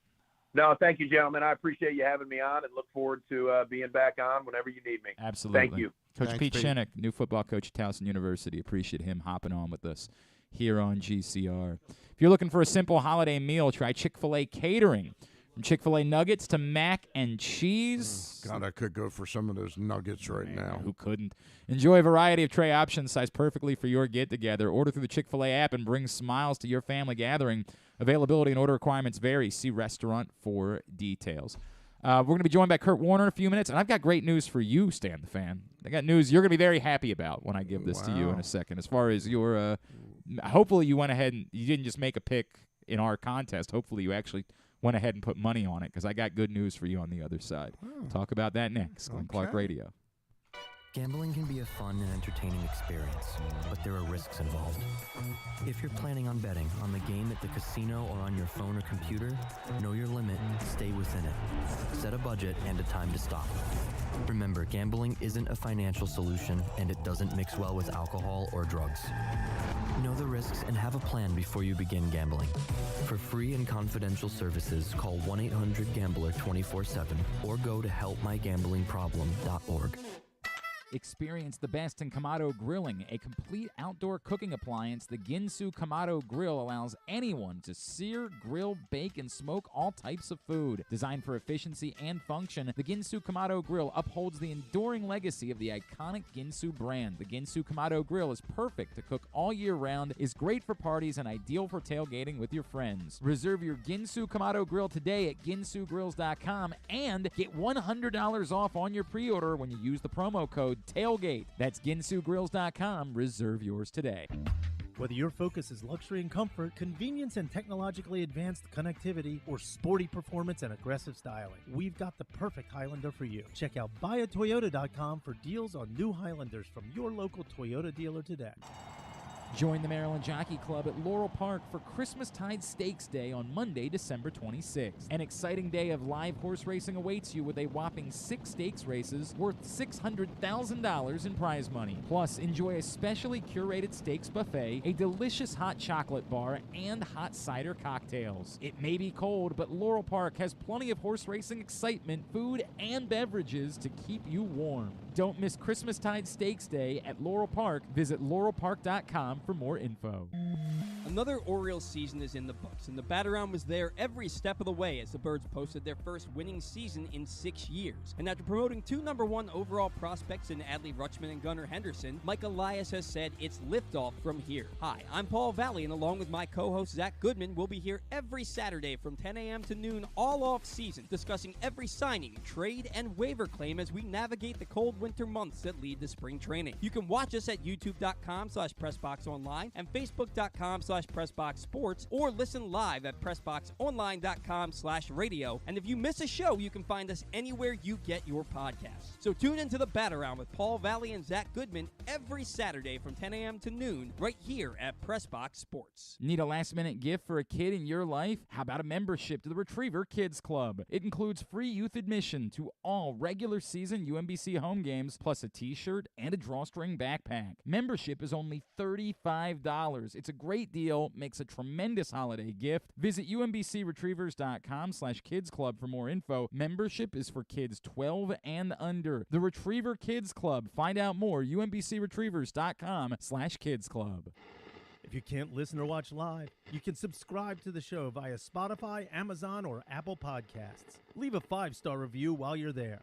Or, if lying isn't your thing, we'll take a 3.5-star review too. All right, back in here on GCR. Today's show also brought to you by the FanDuel Sportsbook at Live Casino and Hotel Maryland, where Griffin and I were just 2 days ago.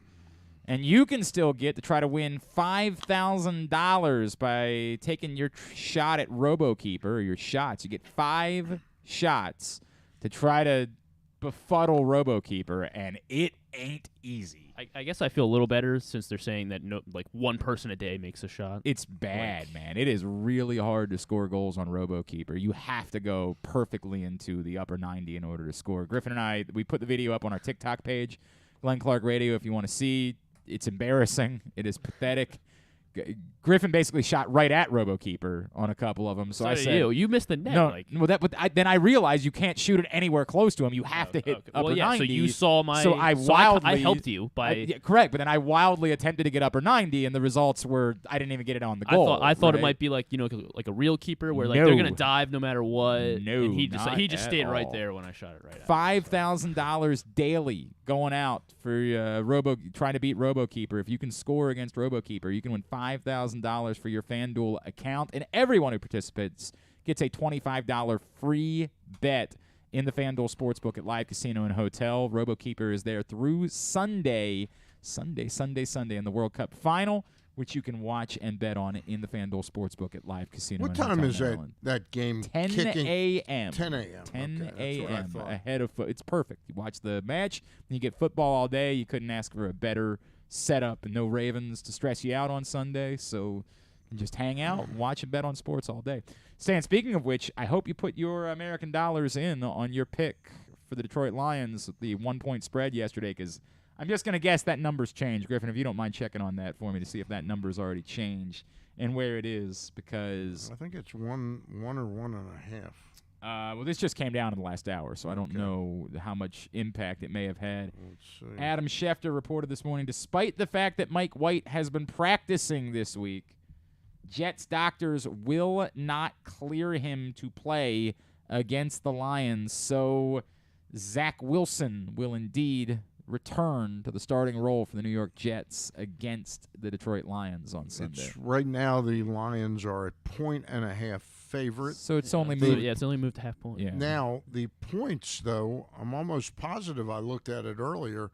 It was at 38 points. The over-under is now 43.5. That's interesting. 43.5. It's going up 5 points. I would think It seems like it was a low number for. That might be that the low number was because of the weather, and maybe they know more about the weather situation because there was the thought that it might snow in New York. I can't believe they're playing the game in Buffalo tomorrow night. You said it's going to be 14 the forecast inches. is now up to in Orchard Park 14 inches of snow.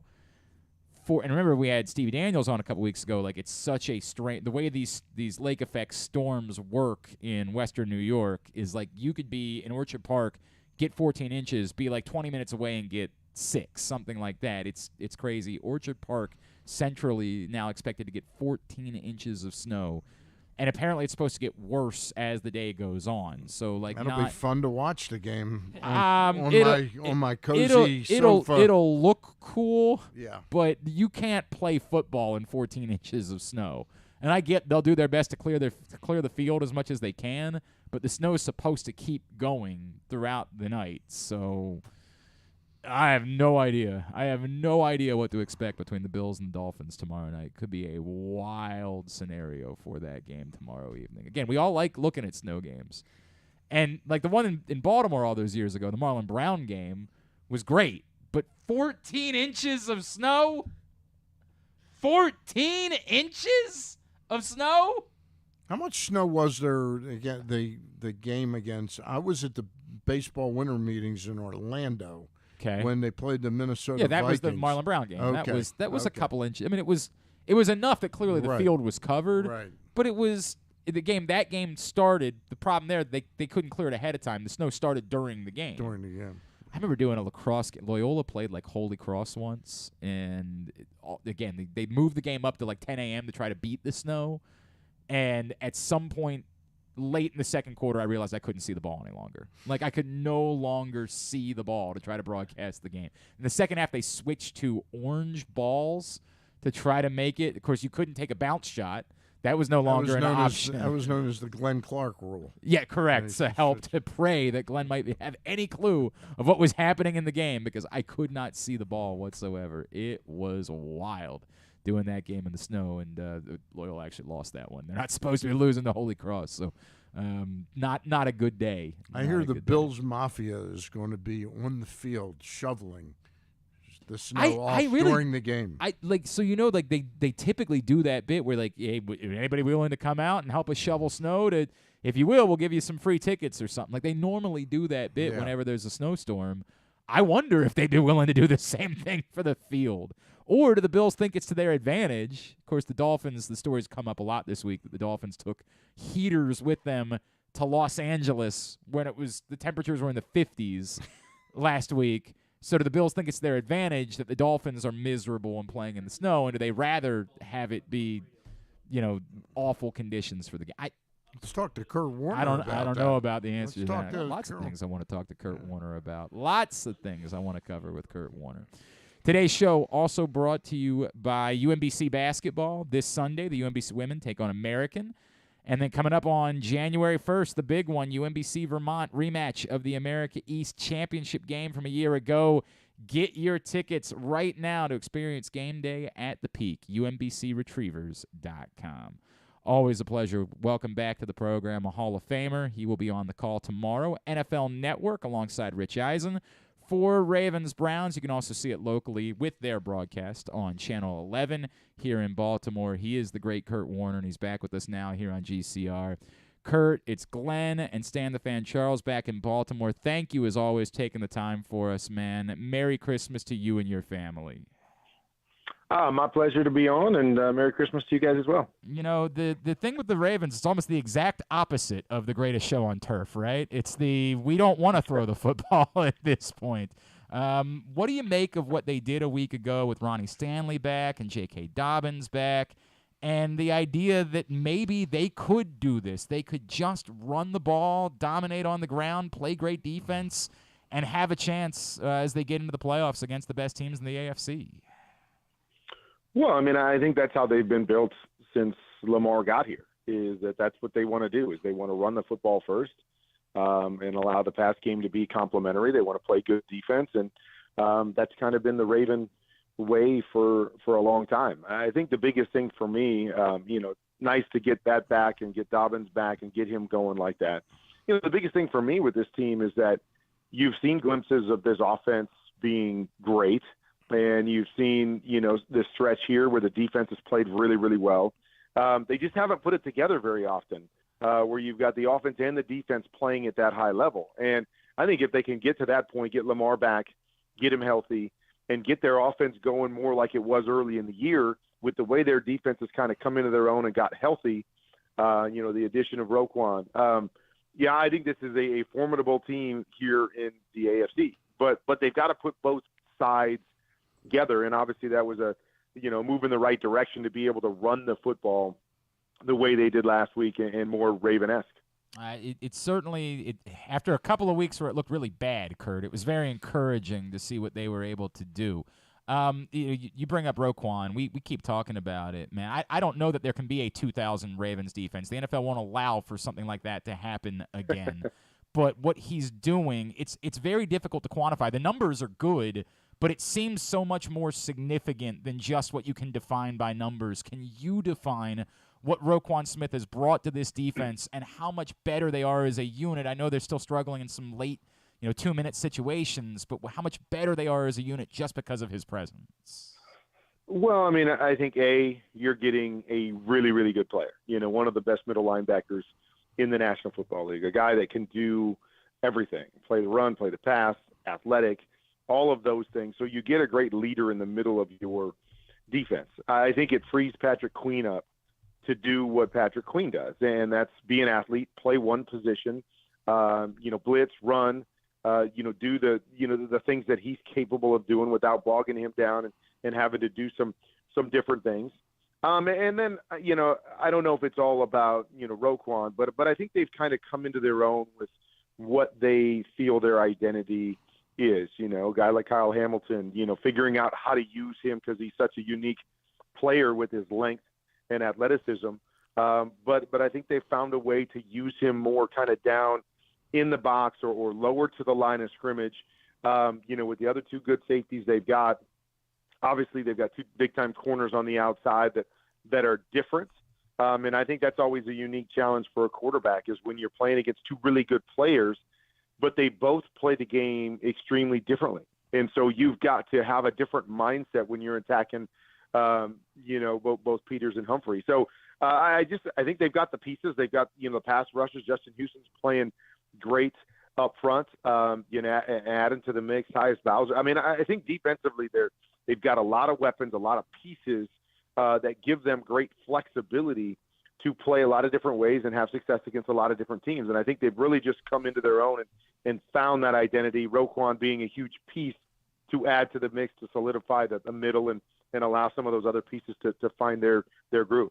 Hey, Kurt, tomorrow's matchup, it's a unique kind of matchup at quarterback. You've got a guy that a lot of people don't know that much about in the Ravens quarterback, Tyler Huntley, who's been cleared to play from concussion protocol. And then you have the rusty Deshaun Watson. What do you make of the quarterback matchup in tomorrow's game? Well, I mean, I think we always know that, quarterback play dictates about every game in the NFL to some degree. And, it's going to be the case again tomorrow, as you try to figure out who these guys are and, what they bring to the table. Tyler, I think, is a little different than Lamar, of course, although he's a good athlete. They don't run the same kind of system. They play a little bit more drop-back football. So he's going to have to make some plays, and Cleveland's familiar with him. Obviously, he came in last year and almost brought the Ravens back against Cleveland, so they're familiar a little bit with what he does. But he's going to have to make some plays. He's going to have to make some big-time throws like he did last year and be consistent there. And then on the other side, it continues to be kind of the ultimate wild card with Deshaun Watson because we don't know when he's going to come into his own and be more of the Deshaun Watson that we saw earlier in his career. The first game that he was back, he really struggled to just make routine throws. Last week, I thought he got a little bit more comfortable, played a little bit more inside the pocket, but still feels like he wants to get outside the pocket and make it more of an athletic game. And so, it's going to be interesting to see how the Ravens try to play this. What do they want him to be? Do they want to try to keep him in the pocket because he struggled a little bit more? Do they want to, just force him to be uncomfortable because, it's easy to speed up the game when a guy hasn't played as long as he has?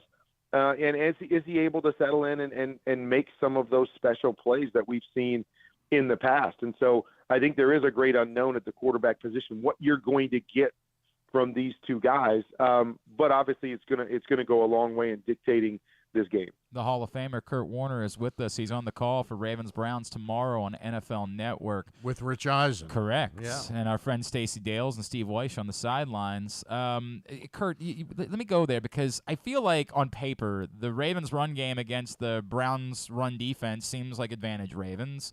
The Browns' strength of their offense is running the ball with Nick Chubb, but the Ravens' strength defensively is stopping the run. Like it seems like on paper there's a lot of advantage Ravens. Now, of course, we know football isn't played on paper, but the wild card to me would be what you've seen.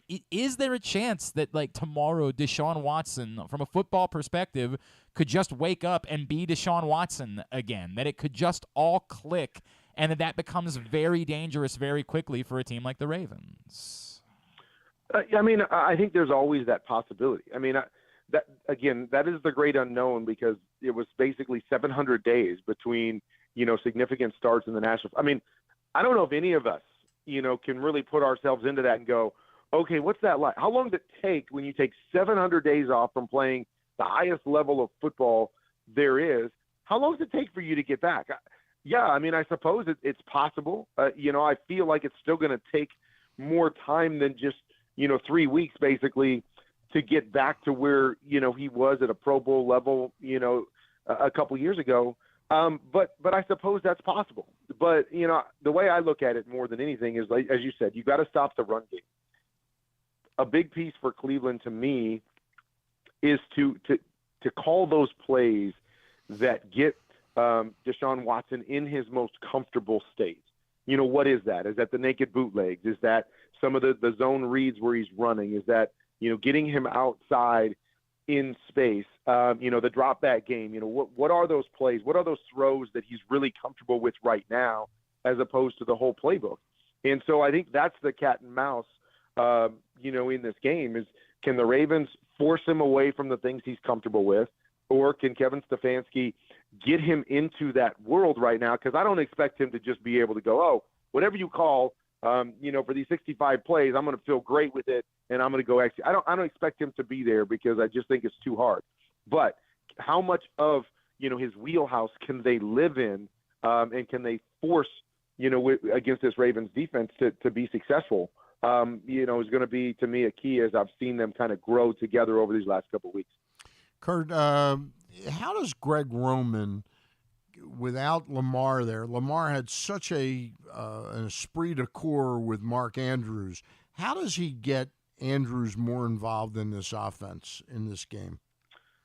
I think that's a good question because, get a chance to talk to Mark a little bit today, and I'm going to ask you, because when you watch, Mark and Lamar play together, the pass game is very fluid. And what I mean by that is that it's not always on schedule.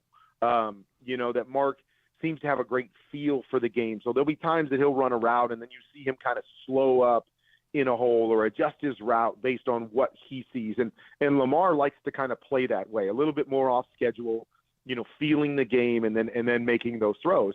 It feels to me that Tyler is more of a on schedule thrower, wants things to be the way they're supposed to be. And so, it's an interesting dichotomy there because, can Mark change his game to fit Tyler? Does Tyler feel fully comfortable because he's watched what they've done? And then do they have to change some of their route schemes and the way they play for Tyler because he's more of that on schedule? I want you to be here when you need to be here.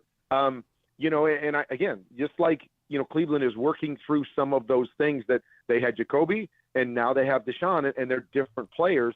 I think the Ravens are kind of working through some of that too. And again, it has to be a huge challenge when you build an entire offense around one player. Yeah. And what he's capable of doing. And then he's had injuries over the last couple of years, and you got to plug somebody else in. And, yeah, you can try to find someone that's similar to Lamar Jackson, but nobody's Lamar Jackson. And so, to still try to run that offense because that's what we know and that's what we do, but to change those nuances to fit your quarterback, I think is a really, really tough thing to do, especially in a short period of time. And so I think you try to do enough and, keep the seat warm and get a couple wins, and then get Lamar back so you can really be who you are offensively. So I got the answer I was expecting from you, but you're not the offensive coordinator. Who takes the lead on communicating that? Is it the quarterback? Is it the OC or Andrews and Tyler Huntley? I think all of it's involved. Yeah. I think that the coordinator's got to know, who his quarterback is, and he's got to know that, what he doesn't do that Lamar did or what you're used to calling for Lamar or in the course of the game, how you have to adjust that. I think the quarterback has to communicate it too. Like coach, I need these kind of concepts. I need my guys to be, more like this. This is how I see the game. I always talk about that. Quarterbacks see the game differently. And so you need to play to the way your quarterback sees the game. And then I do think there's times where you got to go grab, your receivers and go, hey, Mark, that messes me up when you do that. Can you just run your route? Just be where you're supposed to be. And you're going to have to leave it up to me to read the coverage and to make the right decision because I don't play, I need to play on schedule. I need to see it or I'm going to get off of you because, I'm not comfortable with where you're at. Even though you might end up coming open, I'm going to get off of you and move to the next guy because that's where I'm comfortable. So, I think all that communication is so vital. And sometimes it can be hard, because when you get put in as a quarterback, it's kind of like, hey, I don't want to ruffle any feathers. Just call everything and I'm going to do my best to execute everything. But the way that you can play your best and ultimately the way the team has the most success is with all that communication. Say, hey, we got to change some of these things because I'm just not as comfortable with them. It was really thoughtful answer. Just another minute or two here with Kurt Warner before Ravens-Browns tomorrow.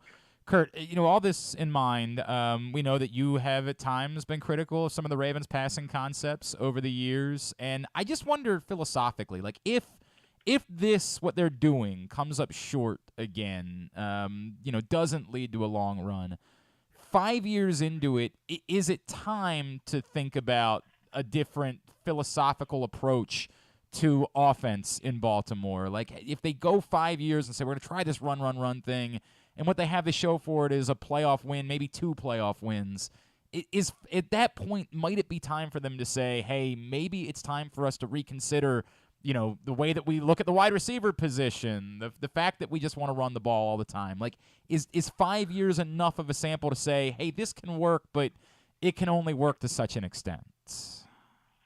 I think you always have to evaluate that stuff. And you always have to evaluate your talent and your roster and say to yourself, what do we think gives us the best chance to win against anybody and everybody we play? Or, maybe bigger picture, what gives us the chance to win a championship?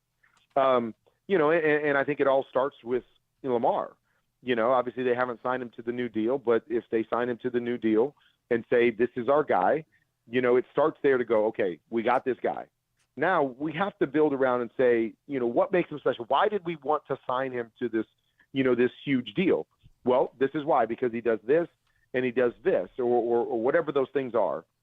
And you have to play to his strengths. I'm always going to believe that no matter how you normally play offense, your quarterback is going to have to win games in the pocket to win a championship. I fully believe that. I haven't seen it any other way. I haven't seen just an athletic quarterback that runs more than he throws, win a championship. I haven't seen that stuff consistently. And so ultimately it comes down to teams taking away what you do well and you having to win other ways, or be so good at what you do well that nobody can take it away. And we all know that's hard. And so ultimately I think it's going to come down to them playing more conventional football in key moments, and doing it really, really well. And so what does that mean? Does that mean Lamar in the pass game has to evolve and get better to be able to play like that? Does that mean they have to get different pieces in on the outside to help them do that? And I think the other question, I remember talking to the receivers a couple, years ago, it's a different mindset to be a receiver for the Ravens than it is anywhere else in the league. And so, if you're going to come here, how do you attract those, those big time free agent players that have been really good in this league? And again, you could draft them, right? You can draft a big time receiving, wide receiver from the draft and get him here. But to entice those guys to come, obviously it's enticing to play with Lamar Jackson, but when you're going to go somewhere and catch 100 and some balls as opposed to going somewhere and catching 40 balls, it's not nearly as enticing because it doesn't, lend itself to A, you having the production, B, you being able to sign the big contract, all of that stuff. So I think those are all so interesting when you have to ask those questions and you have to figure out, who our quarterback is, because we have to play to his strengths. But what ultimately is going to allow us to win a championship, and how do we evolve to become the best of all of that? Kurt, while you were answering that, my mind about the quarterback needing to be able to play in the pocket, my mind was wandering off to the couple times I've seen Caleb Williams play, the Heisman Trophy winner. Have you seen him that much? And because what you were describing, he seems like he's got certain qualities that Lamar has, but much better, just real pocket sense and true quarterback play sense. Yeah, I haven't watched I don't watch a lot of college other than, my boys play college. Yeah. So I watch that, and then I watch as I get ready for the draft. So I can't sit here and say I know everything about Caleb and what he is. I've obviously watched him play, and I understand exactly what you're saying. He's got, he's got that movement and athleticism and that wiggle to make some plays, but really well inside the pocket, throws the football really well. But again, I think the dynamic with players like that become how athletic are they? And, and again, it's a relative term, right? Because these guys are great athletes, but are they Lamar great athletes? And so what I mean by that is that it changes the complexion of everything. That if you really like your run game and what you're doing, Lamar is such a huge part of that because he can give you 15, 17 runs a game and he can be so explosive with it. Having a guy that is a good athlete, but not nearly the same as Lamar Jackson, changes everything in your – I mean, look at Tyler Huntley. I mean, it's kind of the same kind of thing. He's a good athlete, but he's nowhere near Lamar. So you have to change the way you call offense without Lamar there. Now, yeah, maybe Caleb is, more seasoned as a pocket passer than Lamar and gives you more in that regard, but you're going to lose something where you gain something. And again, that becomes the whole thing with all of these teams when they decide who their quarterback is going to be. They have to decide, what do we have and what don't we have?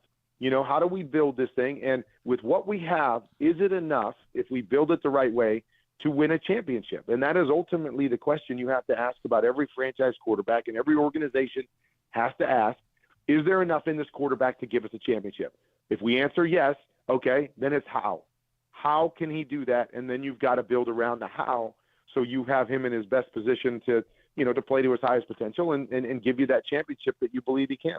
Really thoughtful answers, Kurt. That's why you're the best. Kurt Warner, I know we need to let you go because we kept you long, but I always want to try to promote the wonderful things that you do, including the treasure. I mean, my God, you are truly an American icon at this point, but the work that you do for kids that need a place to be, can you remind everybody about what it is that you do with your foundation and all those wonderful things?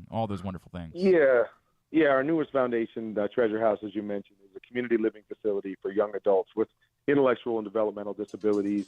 Kind of came into fruition because my son suffered a traumatic brain injury when he was 4 months old, and needed a place to be able to thrive and work and have community and all that, but couldn't be fully independent. So we created our first Treasure House. It's in Arizona. It's full, and we are in the process of trying to pay off that building and then build them around the country for other families like ours. So if anybody's interested, been touched in any way by this, or wants to get involved and help us across the country, just go to treasurehouse.org and find out about what we're doing. But it's really a game changer for families like ours. So I appreciate you guys giving me the opportunity to promote that a little bit. It's incredible what you do. Kurt Warner, always appreciate you, sir. Enjoy the game tomorrow. Merry Christmas to you, your family. Thank you for taking the time for us. You got it. Thank you, guys.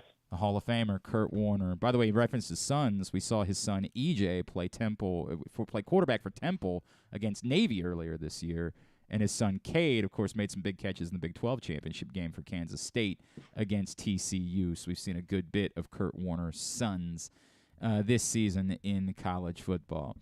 Today's show also brought to you by, or just a reminder that you can get the best offers for signing up for sports betting right now by going to PressBoxOnline.com/offers. PressBoxOnline.com/offers, including $200 in free bets from DraftKings after you place your first $5 bet, or $1,000 in risk-free bets from BetMGM. Again, PressBoxOnline.com/offers. We'll come back in. Young Yutes. Micah's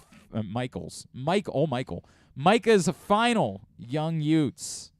And then, unfortunately, he tragically passes. It's just the way that it goes. We'll miss him, but there's no way around it. That's next. Glenn Clark Radio. Join the Maryland Jockey Club at Laurel Park for Christmastide Stakes Day on Monday, December 26th. An exciting day of live horse racing awaits you with a whopping 6 stakes races worth $600,000 in prize money. Plus, enjoy a specially curated stakes buffet, a delicious hot chocolate bar, and hot cider cocktails. It may be cold, but Laurel Park has plenty of horse racing excitement, food, and beverages to keep you warm. Don't miss Christmastide Stakes Day at Laurel Park. Visit laurelpark.com for more info. Come experience Maryland's #1 sportsbook this NFL season at the FanDuel Sportsbook at Live Casino and Hotel, the ultimate place for any sports enthusiast. Take advantage of our 24/7 kiosks, massive video screens, and watch all the action from the best seat in the house. With more money paid out than anyone around, make every moment more at the new FanDuel Sportsbook at Live Casino and Hotel in Hanover, Maryland. Please play responsibly. Gambling problem? Please call 1-800-GAMBLER or visit mdgamblinghelp.org. The weather outside is really unpleasant, so it's time to warm up with some comfort classics this winter at your neighborhood Glory Days Grill. Try the Twisted Ribs and Wings combo. It's 2 full pounds of meat, the mac and cheese bites, Mr. Richards meatloaf, the citrus salmon, the winter spinach salad, and for dessert, here's internet radio personality Griffin Bass to tell you about the bourbon butter cake. Oh my God, it's so good. Pair it with a blood orange bourbon cider or a devil's backbone cranberry smash. Place your order now at glorydaysgrill.com. Glory Days Grill, great food, good sports. That first sip. That first bite. Start your day off right with a delicious breakfast at Royal Farms. Choose from a fantastic selection of fresh Royal Farms breakfast sandwiches and top it off with a rich hot cup of the freshest coffee in the world. At Royal Farms, breakfast is available day and night. It's the freshest breakfast in the world. Real fresh, real fast. Royal Farms. Stan the Fan here, welcoming back one of my favorite sponsors, the Costas Inn. And everybody around Baltimore knows the Costas Inn is a great place to go and grab crabs, steaks, salads, soups, whatever's on your mind to eat in person. But did you know that the Costas Inn has upped their game? They are now one of the premier takeout places in Baltimore. Give them a call now to order your food, 410-477-1975. That's the Costas Inn, over 4100 North Point Boulevard. Looking for a simple holiday meal? Try Chick-fil-A catering. From Chick-fil-A nuggets to mac and cheese, enjoy a variety of tray options sized perfectly for your get-together. Order through the Chick-fil-A app and bring smiles to your family gathering. Availability and order requirements vary. See restaurant for details. Tune in to Simply the Bets every Tuesday and Weekend at Bookies every other Thursday at 11:40 a.m. And if you really have nothing better to do, keep listening to this show, too.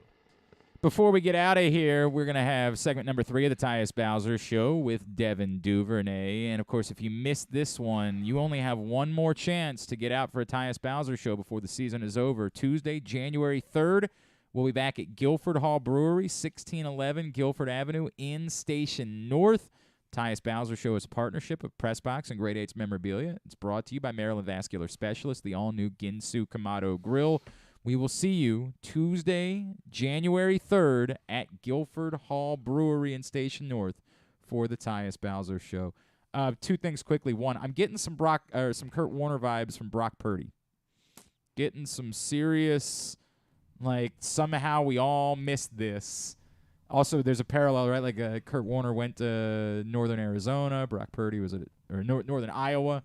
Brock Purdy was at Iowa State, right? Like, there's just something about, as I was watching last night, dude, that design on the fake to the left, fake to the right, George Kittle over the middle play last night, sublime. I mean, just sublime. Got to have an offensive line that can protect for long enough. Somebody dug up. They are one dangerous team right now. Extraordinary. I mean, they did that last night without Christian McCaffrey. They did it without Deebo Samuel last night. Yeah. Like, it's unbelievable. Unbelievable what they're doing. And then I just saw this, Kyle Barber from Baltimore Beatdown just shared this, and it jumped off the page at me. We've been talking about the difference that Ronnie Stanley makes this season. Ronnie Stanley's played in 7 games this season. In those games, the Ravens are 6-1. The offense has rushed for 1,275 yards in those 7 games, 182 yards per game. Without Ronnie Stanley, they're 3-3, rushing for 128 yards He per should game. try and renegotiate immediately, that right? contract. Correct. It's unbelievable the difference he's made. All right, Young Yutes. Let's find out for the final time from Micah what it is that the young folks are talking about. Final this time week. ever? Yeah. He's gone. You'll never know what young people Yeah, think. right? Man. Exactly right. Wow. You'll never have any sort of connection to the youth after this one. Young Yutes brought to you this week by the Baltimore County Police Department. Of course, still have your opportunity to drop off unwrapped toys and non-perishable food items through next Friday at any Baltimore County Police Department precinct, as well as at Glory Days Grill Towson. $10,000 signing bonus is available. If you're thinking about a career change, you want to maybe be the change that you have asked for with the local police, the Baltimore County Police Department is hiring. Join BaltimoreCountyPD.com. What's going on in the world of the young? So the first one is One of your favorites. Would you hold I that a know. little bit closer to your mouth, please? Thank you, sir. All right. One of your favorites I know is just TikTok trends, just whatever's booming on TikTok. You know me. I'm losing hours a day just watching people dance on. By the way, my favorite TikTok of all time is whoever the comedian is that just found all the videos of people dancing at work. I don't know if you've seen this, but it's like McDonald's, then Hooters, then Foot Locker, then a construction site. All just And filming TikTok. No, it's a jump cut. Like Oh. he goes from the dance to him standing there as a customer. Like That's funny. it's such a good video. Yeah, so this trend, it's kind of wholesome. I highly recommend that you do it yourself. But the trend is people will take like their kid or kids, whoever, just gather the family and give them sort of a free pass to say one word, like one bad word that they're not allowed to say. So it's all kids. It's children saying the F word or something like that? Like just the range of things they say. Because sometimes they'll say something like that, and then sometimes it'll be just like, I don't know. Butthole Yeah, or booger yeah. or something Or like dumb. that, right? Dumb was a pretty good one I saw. Okay. All right. You're But- stupid. Right. Yeah. Correct. It's just wholesome fun. I got to be Just honest to hear with you. what comes if you give them, if you say like, "There's no way you'll get in trouble," the next word's out of your mouth. They've grown out of it for the most part, but when they would call you a duty head, like that would Oh. cut. It would cut, man. Like you would start feeling a certain way. What is the name of this trend or challenge? I don't know or- if it has like a name. What is the point of it then? What are we doing here? I Dude, thought- it's just funny. so I'm just supposed to go tonight, line my kids up, and say you can say whatever you want. Because do you know what would come out of their mouth? Okay, maybe it could the be something. Here's the completely funniest different. exchange we've ever had in my. I will use the word. My wife was cooking one night and she dropped something and she yelled out, "Oh shit!" All right. To which my 7-year-old said, "Mom, you're not supposed to say 'oh shit.'" Then, which my 5-year-old said, "Graham, you just said 'oh shit.'" It was like a scene out of a movie. It's like the Spider-Man meme, just on point. Correct. Like all That's of very them. funny. I was dying. It was so You're the funny. only one that didn't say I was it. the only one that didn't say. I'm like, Yeah. boys, none of us are supposed to Oh, say shit. that. Now Yeah, they're all correct, saying it. correct. God, it was so funny. Has it been man. said since? Not to my knowledge. We have had How incidents. about when you arrived in Wisconsin for yeah, that game yeah, in Chicago? right. Yeah, about 2 plays in, I said. Oh shit. The only other incident we've ever had with something they took from home, I, like a lot of men, enjoy outdoor urination. I just You enjoy it. I prefer it, frankly. I would rather pee outside than pee inside. Of course, at my house, we got a lot of space. We live on a farm. Oh, so I there's- thought you meant just watching it. No. No, I would there's prefer to actually- urinate out. And I know what, I'm not alone. There's a lot of us that just like, we get home, instead of going inside to go to the bathroom, we just go right ahead and pee outside. That's the way that I am.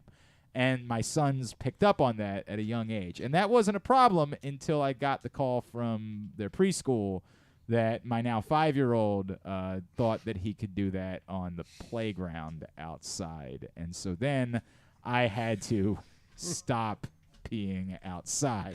Then you said, "Oh, Yeah, oh, oh shit. Right. Correct. It's just a personal preference thing. Yeah, that's all it is. All it is. Number 2. So next, this rapper I'm sure you're very familiar with, Gunna. He's out of jail? Yeah. How did that so happen? he was on. I thought it was He was- racketeering. You're done. You're cooked. It was a RICO charge. For Yeah. for like gang activities, including like murder, armed robbery. Yeah, it doesn't seem like the battery. type of guy that I Nothing- necessarily. Nothing too serious. Yeah, so Right, right, thankfully. he got a 5-year sentence for RICO charges, but they didn't really specify. There were like 60 people who got arrested. They didn't really specify like who did had what what? charges. Yeah. But he's out now for like a plea deal that includes 500 hours minimum of community service. But I he's hope you don't free. say home confinement because there's no way that's a problem if you're Oh, gonna. no, Like, imagine them being like, well, you're going to have to stay at home. And he's like, no. Yeah, that's probably Really? That's probably like what he wants to do. Yeah, that would be regardless. terrible if that were the But case. Young Thug is still in jail. Oh, damn it. Who was kind of known to be the leader of Stan, YSL. Stan, I'm sorry. We're not going to be able to go to that Young Thug concert that you wanted to go to in December. I'm just so sorry. It's not going to work out. Stan's been bugging me all year. I always thought with a name like that, there was a high probability of him We're being gonna behind find. We're bars. gonna Yeah. find out. Stan's been asking me all year long. Old He was- Thug. Right? Yeah, You that gotta- guy. yeah. Stan's been saying, Glenn, we're going to see Young Thug, right? Yeah. And I was like, yeah, of course, Stan. He's my You know, favorite. You've been saying that for a long time, but I guess we're not going to be able to make it, which is a real bummer. Unfortunately, not going to work out. And then number 3. This one has... This better be good. It's your final Young Ute topic ever. You better have built up to the most important Young Ute topic. I really think this has got a future as a personal podcast. Yeah. I think you could monetize a it. Young Utes podcast. But it's all going to depend on how Under good PressBox. It all depends on how No, significant it has this one nothing is. to do with PressBox. Stan bailed on that really quickly. I think it's a great idea, though. I thought that was a verbal contract that we were just going over. This one's really shaken the college level of the young world. People across the country have been talking about it. The world-famous internet radio host from Glenn Clark Radio, a.k.a. Micah the Mike, Ernest, Oh, okay. I was like, is ending his career. oh, this is story number Ending 3? his Young Oh, Utes this is career. story number Very 3? clever. People have been the way talking you did about that. it. Yeah, everybody's been. People have been talking. Is there a hashtag R.I.P. Micah or Yeah. something like that? Hashtag remember the mic. Remember That's the what mic. it is. Micah, thank you for your hard work all semester. course. I think you still have job. one more assignment before we let you go. I just gave you a TikTok Oh, yeah. you have to make. Yeah. Micah's been running our TikTok account and has been doing a great job with that and hosting some of our videos over there. And he's really we've loved having Micah around. We're rooting for you. We'll remind everybody it's Micah.Ernest on Instagram. Yes, sir. Imagine he might stop in at some point in the future, say hello. Would love to. But appreciate all of Micah's hard work all semester long. Thank you, pal. Good job, course. man. Good job. All right, let's get a tidbit. Oh, what? John Colson has a dissenting opinion? John. Official intern award. Oh, man. What more could you ask for than a couple of Royal Farms cards? Remember when you thought you were getting that $5,000 check Yeah. the other day? This is way This better. is way better than a $50, $5,000 check. You can. Chicken. And gas prices have gone down recently. True. So now this is good for at least one. Western fries. Sir. This can get you one tank of gas and some Western fries. Yeah. Now. Incredible. 100%. Well, that's very nice of you, John Colson. Yeah, thank you. Most worshipful Grandmaster. Thank you, Micah. Great job all semester long, pal. All right, tidbit brought to you today by Glory Days Grill, which is where everybody's headed when we finish up today's show. Be wandering over to Glory Days Grill to try the twisted ribs and wing combo. Maybe Meat tornado. The meat. That's right, the meat tornado. The winter spinach salad, the citrus salmon, the mac and cheese bites, perhaps the bourbon butter cake. Oh my God, What it's is the winter so spinach salad? Oh, okay. I thought it was the picture above it. No, I that's didn't not understand. a spinach salad. Yeah. That's definitely wings and ribs. That's the winter spinach salad. You can pair it with a blood orange bourbon cider or a devil's backbone cranberry smash. Get your order in glorydaysgrill.com. Or if you want to make a celebrity sighting, wander over to Glory Days Grill in Towson right now, where Micah will be standing by to what everybody's sign talking about, the personal college. inscriptions. My fans are lined up. I can see them. Correct. That's where we're headed, Glory Days Grill. What you got? All right, so last night Brock Purdy joined one other quarterback as the only QB since 1950 to have a passer rating of 115 or more in each of their first two career starts. 115. Kurt Warner. Not Kurt Warner. I mean, it doesn't seem like it's that far off, Yeah. though. Lamar Jackson. He had a great start against it is not- Miami. it is Oh, not no, he Lamar started Jackson. the previous season. Never mind. Sorry.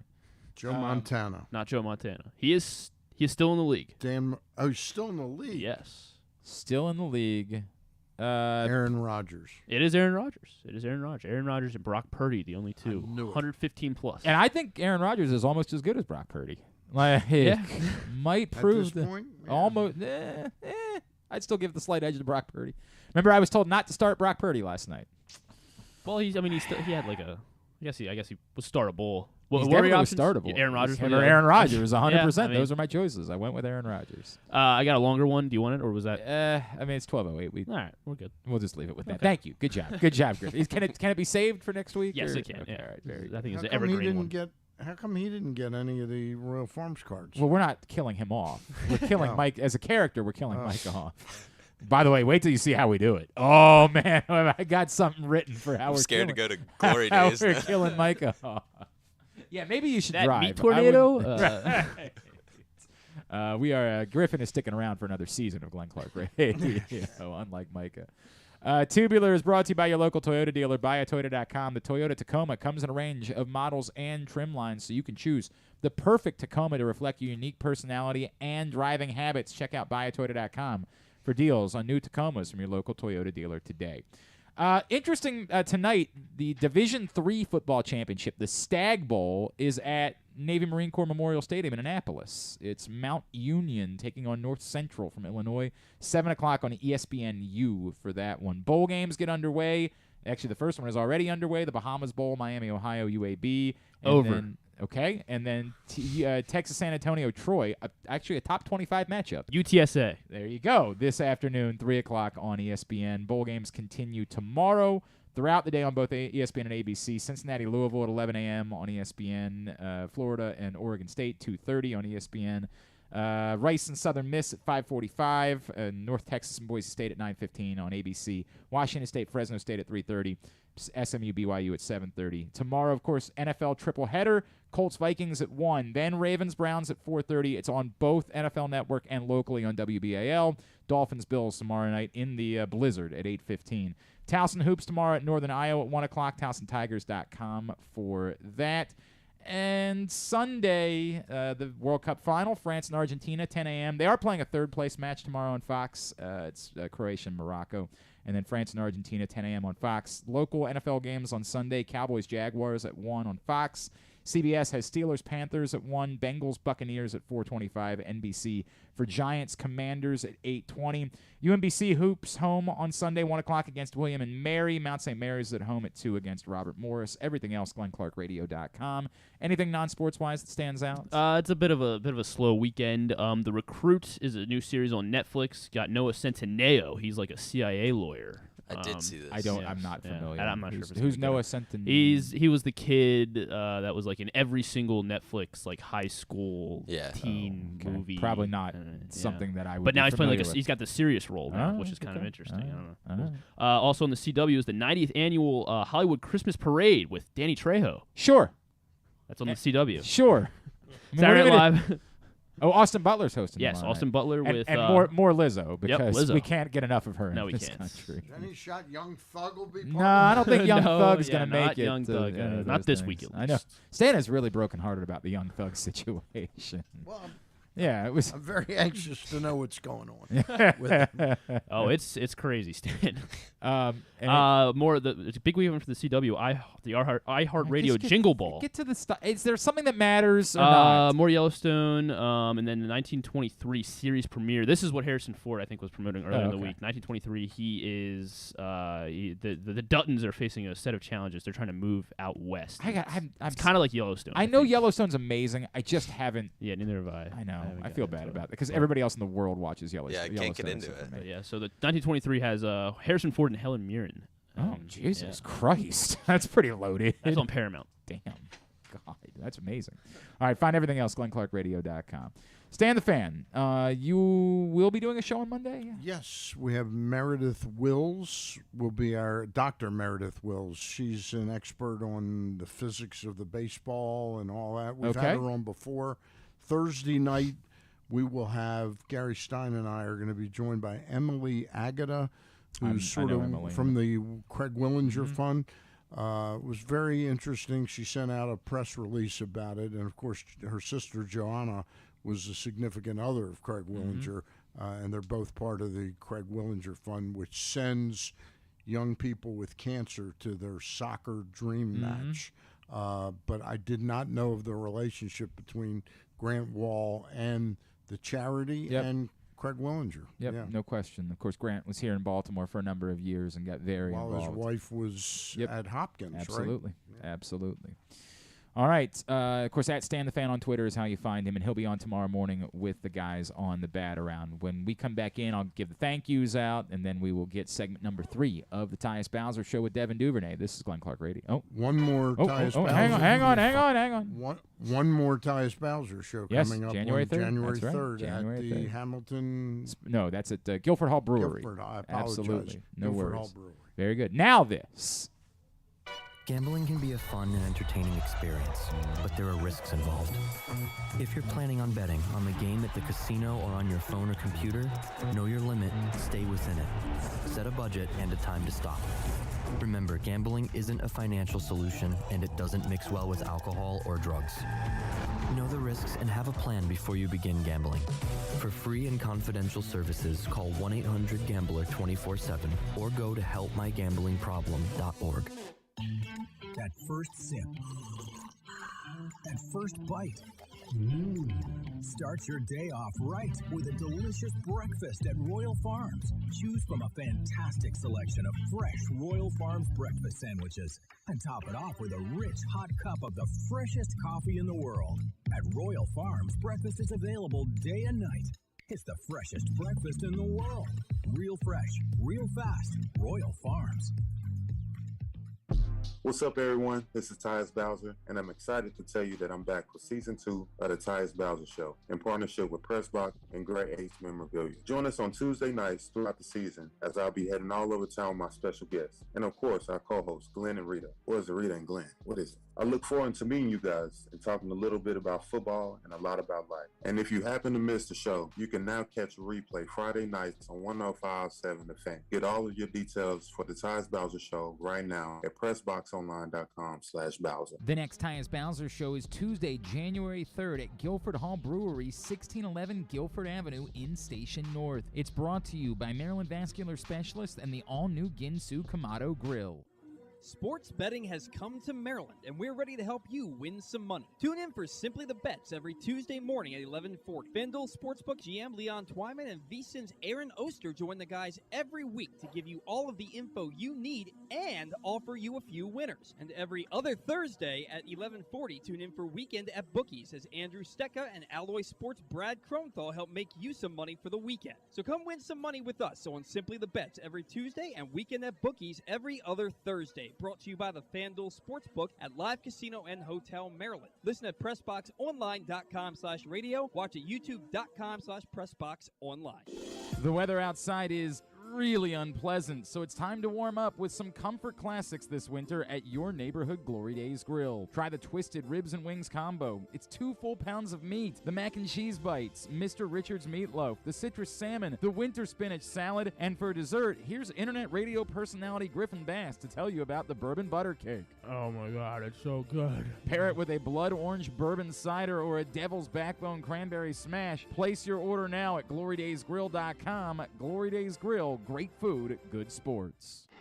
Check out Jeremy Kahn's daily picks at PressBoxOnline.com as he tries to find you daily winners. And speaking of winners, here's a man who once won a media curling contest, and I don't think anything else. He's Glenn Clark. And you can use those picks when you go sign up. PressBoxOnline.com/offers. Take advantage of $200 in free bets from DraftKings after placing your first $5 bet or $1,000 in risk-free bets from BetMGM.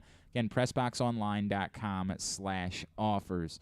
The all-new Ginsu Kamado Grill is the perfect ceramic home grill or tailgate for baking, searing, smoking, grilling all kinds of food. Use the code TAILGATE. Save $100. GinsuGrills.com. Thanks to Stan the Fan for hanging out with us today. Thanks also to JeRod Cherry. Thanks to Bo Smolka. Thanks to new Towson football coach Pete Shinnick. Thanks to the Hall of Famer Kurt Warner. We'll get all of it up in the greatest hits section of the Oh my God, it's so good. tab at GlennClarkRadio.com. I love it. Maybe we just do that moving forward. Proctor told me to do that yesterday. I really love it. I genuinely love that. God. Now that I know it's from Proctor, though, I think I hate it. You can never do it again. Yeah, right? Why would you ever say that? The bit. Thanks a lot, Griffin. Monday, Steve Weish is going to join us, right, from Correct, NFL yes. Network. He is going to be working the broadcast tomorrow for Ravens Browns and, of course, Stuff and Things on Monday's program. All right, thanks to everybody at PressBox, all of our great sponsors and partners, including the Baltimore County Police Department, Problem Gambling, Glory Days Grill, Royal Farms, the Costas Inn, Maryland Jockey Club, Baltimore area Chick-fil-A restaurants, Great Eights Memorabilia, the FanDuel Sportsbook at Live Casino and Hotel Maryland, the Maryland Vascular Specialists, the all-new Ginsu Kamado Grill, UMBC Athletics, your local Toyota dealer, buyatoyota.com. Thanks to Micah. Good luck, Micah. Micah.Ernest on Instagram. Thanks to Griffin, Griffin_Bass on Twitter. Follow us, Twitter, Instagram, and TikTok, at least until they ban it. At Glenn Clark Radio is how you follow us. Have a great weekend. Go local hoops teams. Go Ravens. Duke sucks. Ohio State sucks, too. We wrap up the week with segment number 3 of the Tyus Bowser Show featuring Devin Duvernay. Welcome back into the Tyus Bowser Show at PressBox and 105.7 The Fan. We are live at the Hamilton Sports Bar and Grill on Hartford Road. Rita and Glenn, Tyus Bowser, Devin Duvernay, Rita, you were just telling me about how you just enjoyed some lamb chops. They were lambing. Those lamb chops were lambing, baby. Shout out to Hamilton Sports Bar and Grill for those lamb chops. I mean, I'm telling y'all. That's about the highest praise that you can give to something. Nice. Those lamb chops with lambing at the Hamilton Sports Bar and Grill. Today's show also brought to you by Maryland Vascular Specialists. Their team of surgeons is Maryland's leaders in ethical arterial procedures. All right, so let's do it. Let's deal with it. How the hell did this even start last week? Marlon. Always starts with Marlon, doesn't it? Always. It always starts with Marlon. That's the first time I seen it was a tweet with Marlon. I was like, what has Marlon got to say now? But it seems like it became a legitimate debate that was occurring. Was there actual conversation about this beyond just Marlon yelling and tweeting and all that? Not that I heard of. Oh, okay. No, not that I heard of. So it just took on a life of its own because of Marlon. Pretty much. Yeah. That's the way that it works.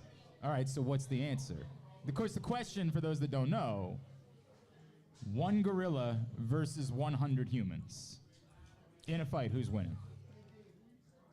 If you want the generic basic answer, I'm going to say 100 humans, but there's always things that go into it, like what humans? Yeah, do we have weapons? Do we...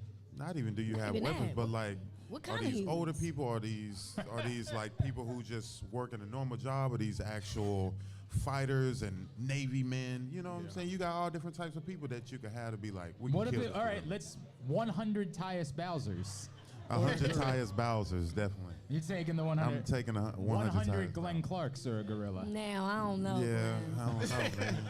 I don't know. Sorry, friend, I don't know. One of y'all might make it. That might be it. So it'll be a sole survivor type of situation. Soul survivor, yeah. Devin, where do you find yourself on the 1 gorilla, 100 humans debate? I mean, like Ty said, it depends, like, to what extent. 100 Devin Duvernays. But yeah, I'm gonna roll with 100 humans. But they all not gonna make it out. But I'm gonna roll with 100 humans. Gorillas are terrifying, bro. I agree. I don't think I feel good about our chances against. That's 100 people. That's a lot of people. That's a lot. It is though. But to Tyus's point, there's a lot of dumb people. Like I feel like if it's a random group of people, at least 37 of them are gonna rule themselves out pretty quickly. But that's what makes it. That's what gives the 100 people the advantage, because those people are gonna be wiped out, and then you thin the herd. And then you're gonna let everybody else attack while they. Yeah, use them as bait, pretty much, yeah. Besides yourself, who is your first pick of any teammate in your draft of your 100 human war? I'm going to say Justin Matabike. Massive man. Massive man that's like... He's terrifying. Naturally strong, yeah. Right. Yeah. What about you, Devin? You said first pick of what? We're doing a draft for your 100 humans. You're human number 1. You got to draft human number 2 to go take on the gorilla. It's got to be a teammate. Yeah.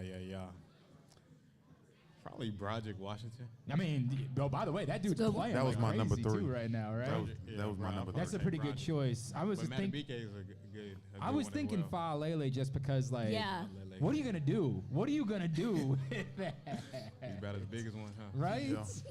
I mean, even Calais. What exactly are you gonna do with that? Calais gonna talk to him, be like, "Hey man, hey, let's talk about this, man. 100%, let's try to figure this out. Hey man, you know, it's gonna be wild when afterwards, like, he's posing with the gorilla. Yeah, like, we worked out our issue. Exactly. You know, he man of the year, so he gonna, you know what I'm saying? So he gonna talk to him. He gonna try to bait him, give him to negotiate or something. Yeah, exactly. That's why we're sending Calais, actually. We're choosing to send Calais in first. Absolutely. When we deal with this war, this inevitable war between man and gorilla, we're going to send Calais in first because we're convinced he can negotiate our way out of the man versus gorilla. Exactly. That's it right there. This is a straight shit. So, of course, we've been talking about how betting is legal now in the state of Maryland. Before it was legal, everybody had to go to these, like, offshoot websites. One of these websites legitimately had, you could bet American dollars on who will win the next human versus alien war. Oh my God.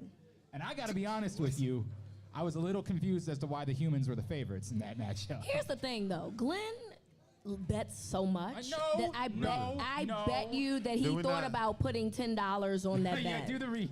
Do the. Where's the hang on a read at? second. Yeah, this you can direct that one to me. Direct that. Betting online you or or at the did you casino not? can be Let fun, Ty- this is but good. there are risks involved. If you're betting, set your limit and stay within it. Set a budget and a time to stop. If you need help, call 1-800-GAMBLER or go to helpbygambling.org.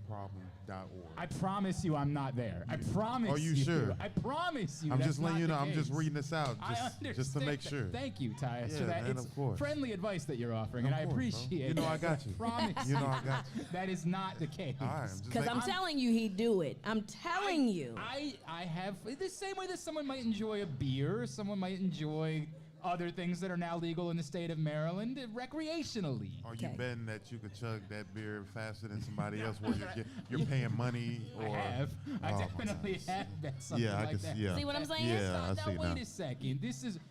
You're telling me you guys have never bet on a Ukrainian ping pong match? Really? See what I'm saying? Who among us See hasn't what bet I'm on a saying? Ukrainian ping pong match? Raise it. Everybody's bet on a Ukrainian ping pong match, right? Thank you, John Cole. John there we go. My man right here. He just wanted to make sure you wasn't by yourself. That was it. I wish I was lying about that part, by the way. We were talking before the segment started about the holidays. Well, yeah, This Christmas was playing in the background, and Tyus, you were vibing with it. Yeah. You were mad at me because I decorated too early, but you're now into like the holiday spirit. You're all in Christmas. Yeah, it's December now. So It's December. We're like, what, a week or two away from Christmas? This is the perfect time. for it. So Exactly. it sounded like the other side of the table was not quite as in to the holiday spirit. Yo, you was getting ready for Christmas the day I'm after saying tonight, Thanksgiving. it sounded like our friends Devin and Rita, they were still kind of grinching it up a little bit over there. That's not It's- fair because I'm not a Grinch. And then on top of that, the Grinch didn't like Christmas. It's not that he didn't like Christmas. He just didn't like people. And I understand that.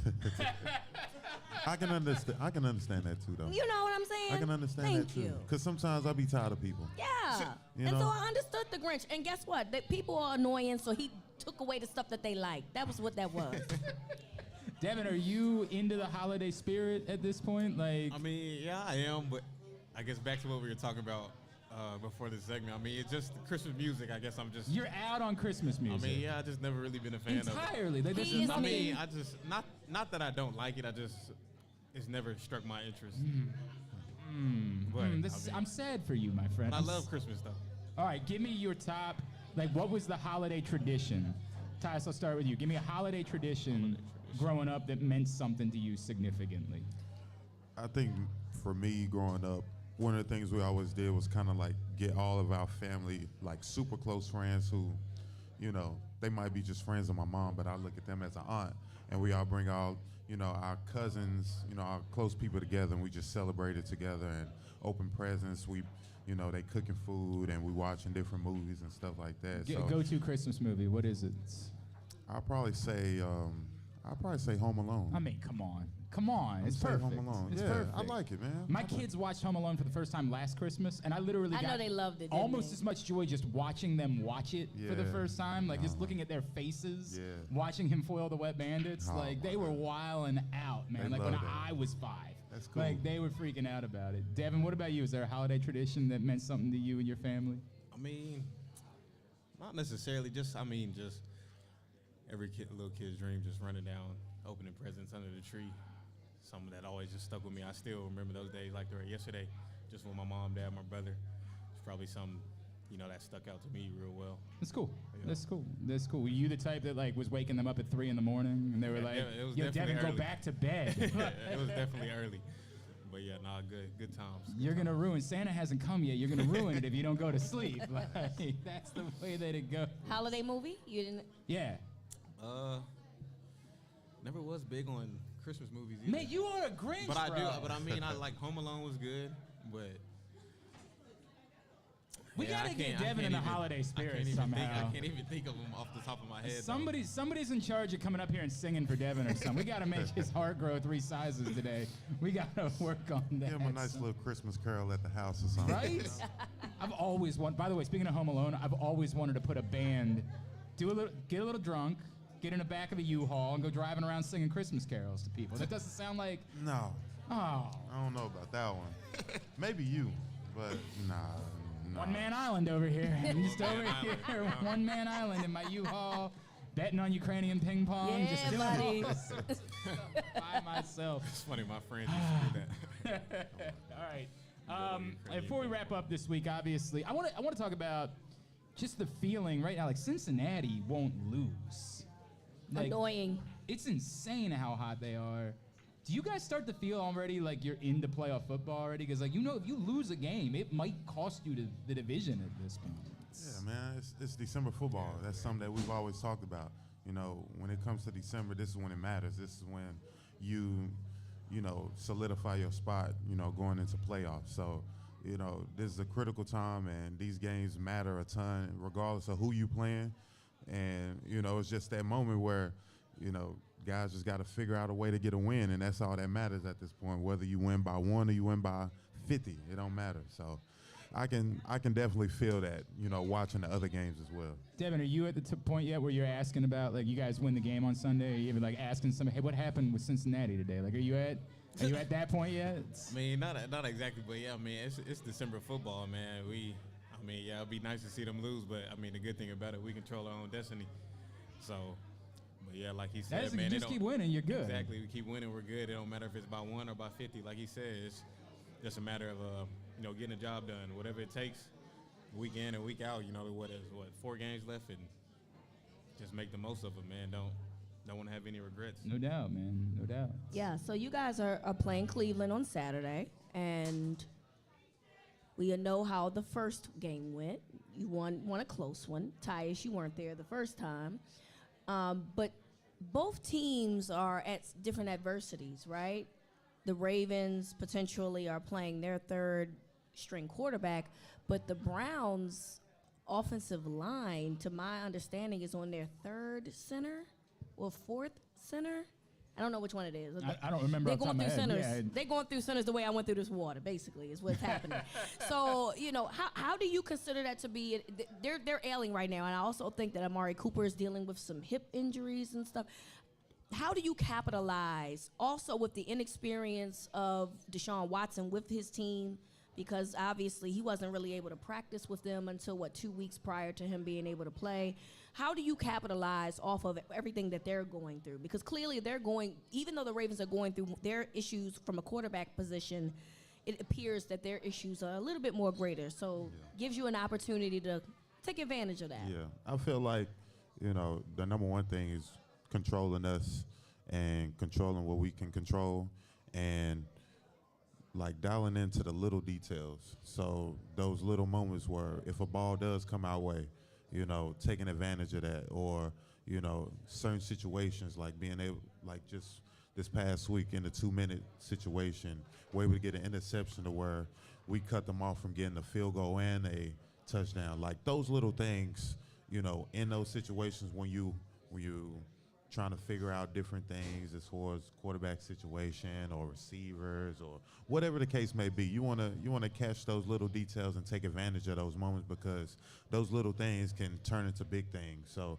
if we take care of business, do our job, and not give them stuff, then that helps us out in that situation. How do you help out Devin in terms of Anthony and coming into this game, playing this, obviously you played this team already, but this is a different circumstance because now this is a different quarterback.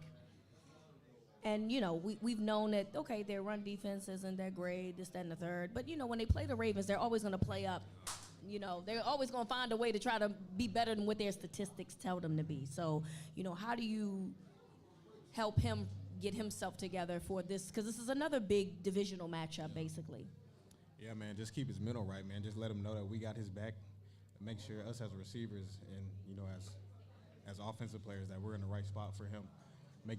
Just try to make things as easy as possible for him so, he's not panicking. He's not, out there struggling or uneasy out there, So all we can ask is just we make the game easy for him and, we just help him out as much as possible. Ty, somebody came up here earlier tonight and they had one request for you, and I'm gonna repeat it. It was very simple. Please win the Super Bowl. And I appreciate it. You said, I'm gonna try. Yeah. I'm going to try. But it all starts with this week and taking care of business this week. And no doubt. I mean, eventually, once you take care of business, before you know it, you're going to be in playoffs. Before you know it, in the AFC Championship. And let's do it. Let's do it. Game at a time, man. Love it, man. Love it. All right, would y'all make some more noise? Tyus Bowser, Devin Duvernay. Devin, I know you're not a big social media person these days. Do you even want to plug where people can follow you? Twitter, Instagram, anything like that? I know you're not doing a ton of it. I mean, Instagram is DUV6, and I think Twitter DV_DUV21. So give him a follow there. Yeah. Really appreciate you coming out, hanging out with us tonight, man. It's a lot of fun. Thank you for doing this. Yep. We need to thank a lot of people, including Ginsu Kamado Grill. Reserve your Ginsu Kamado Grill, the perfect ceramic tailgate or home grill for searing, grilling, baking, and smoking all kinds of food. Save $100 on your pre-order by using the promo code TAILGATE. Tyus, Merry Christmas, my friends. Merry Christmas. We don't know yet about whether there's going to be another show. If there is, we'll let you guys know. We'd love to do one more. It would be awesome. Again, check out PressBoxOnline.com/Bowser. We'll get you those details. Thank you to everyone who has joined us all season long. Merry Christmas to all of you guys. Thank you to the Hamilton Sports Bar and Grill, to PressBox, to Great 8's Memorabilia, 105.7 The Fan, Ginsu Kamado Grill, Maryland Vascular Specialists. Rita, love you. Love you too, friend. At the NFL Chick on Twitter. Rita and I will be with you on Saturday after the game for the Baltimore Game Day Uncensored Post-Game Show. For Tyus, for Rita, for Devin Duvernay, I am Glenn Clark. Oh, shout out to John Miller from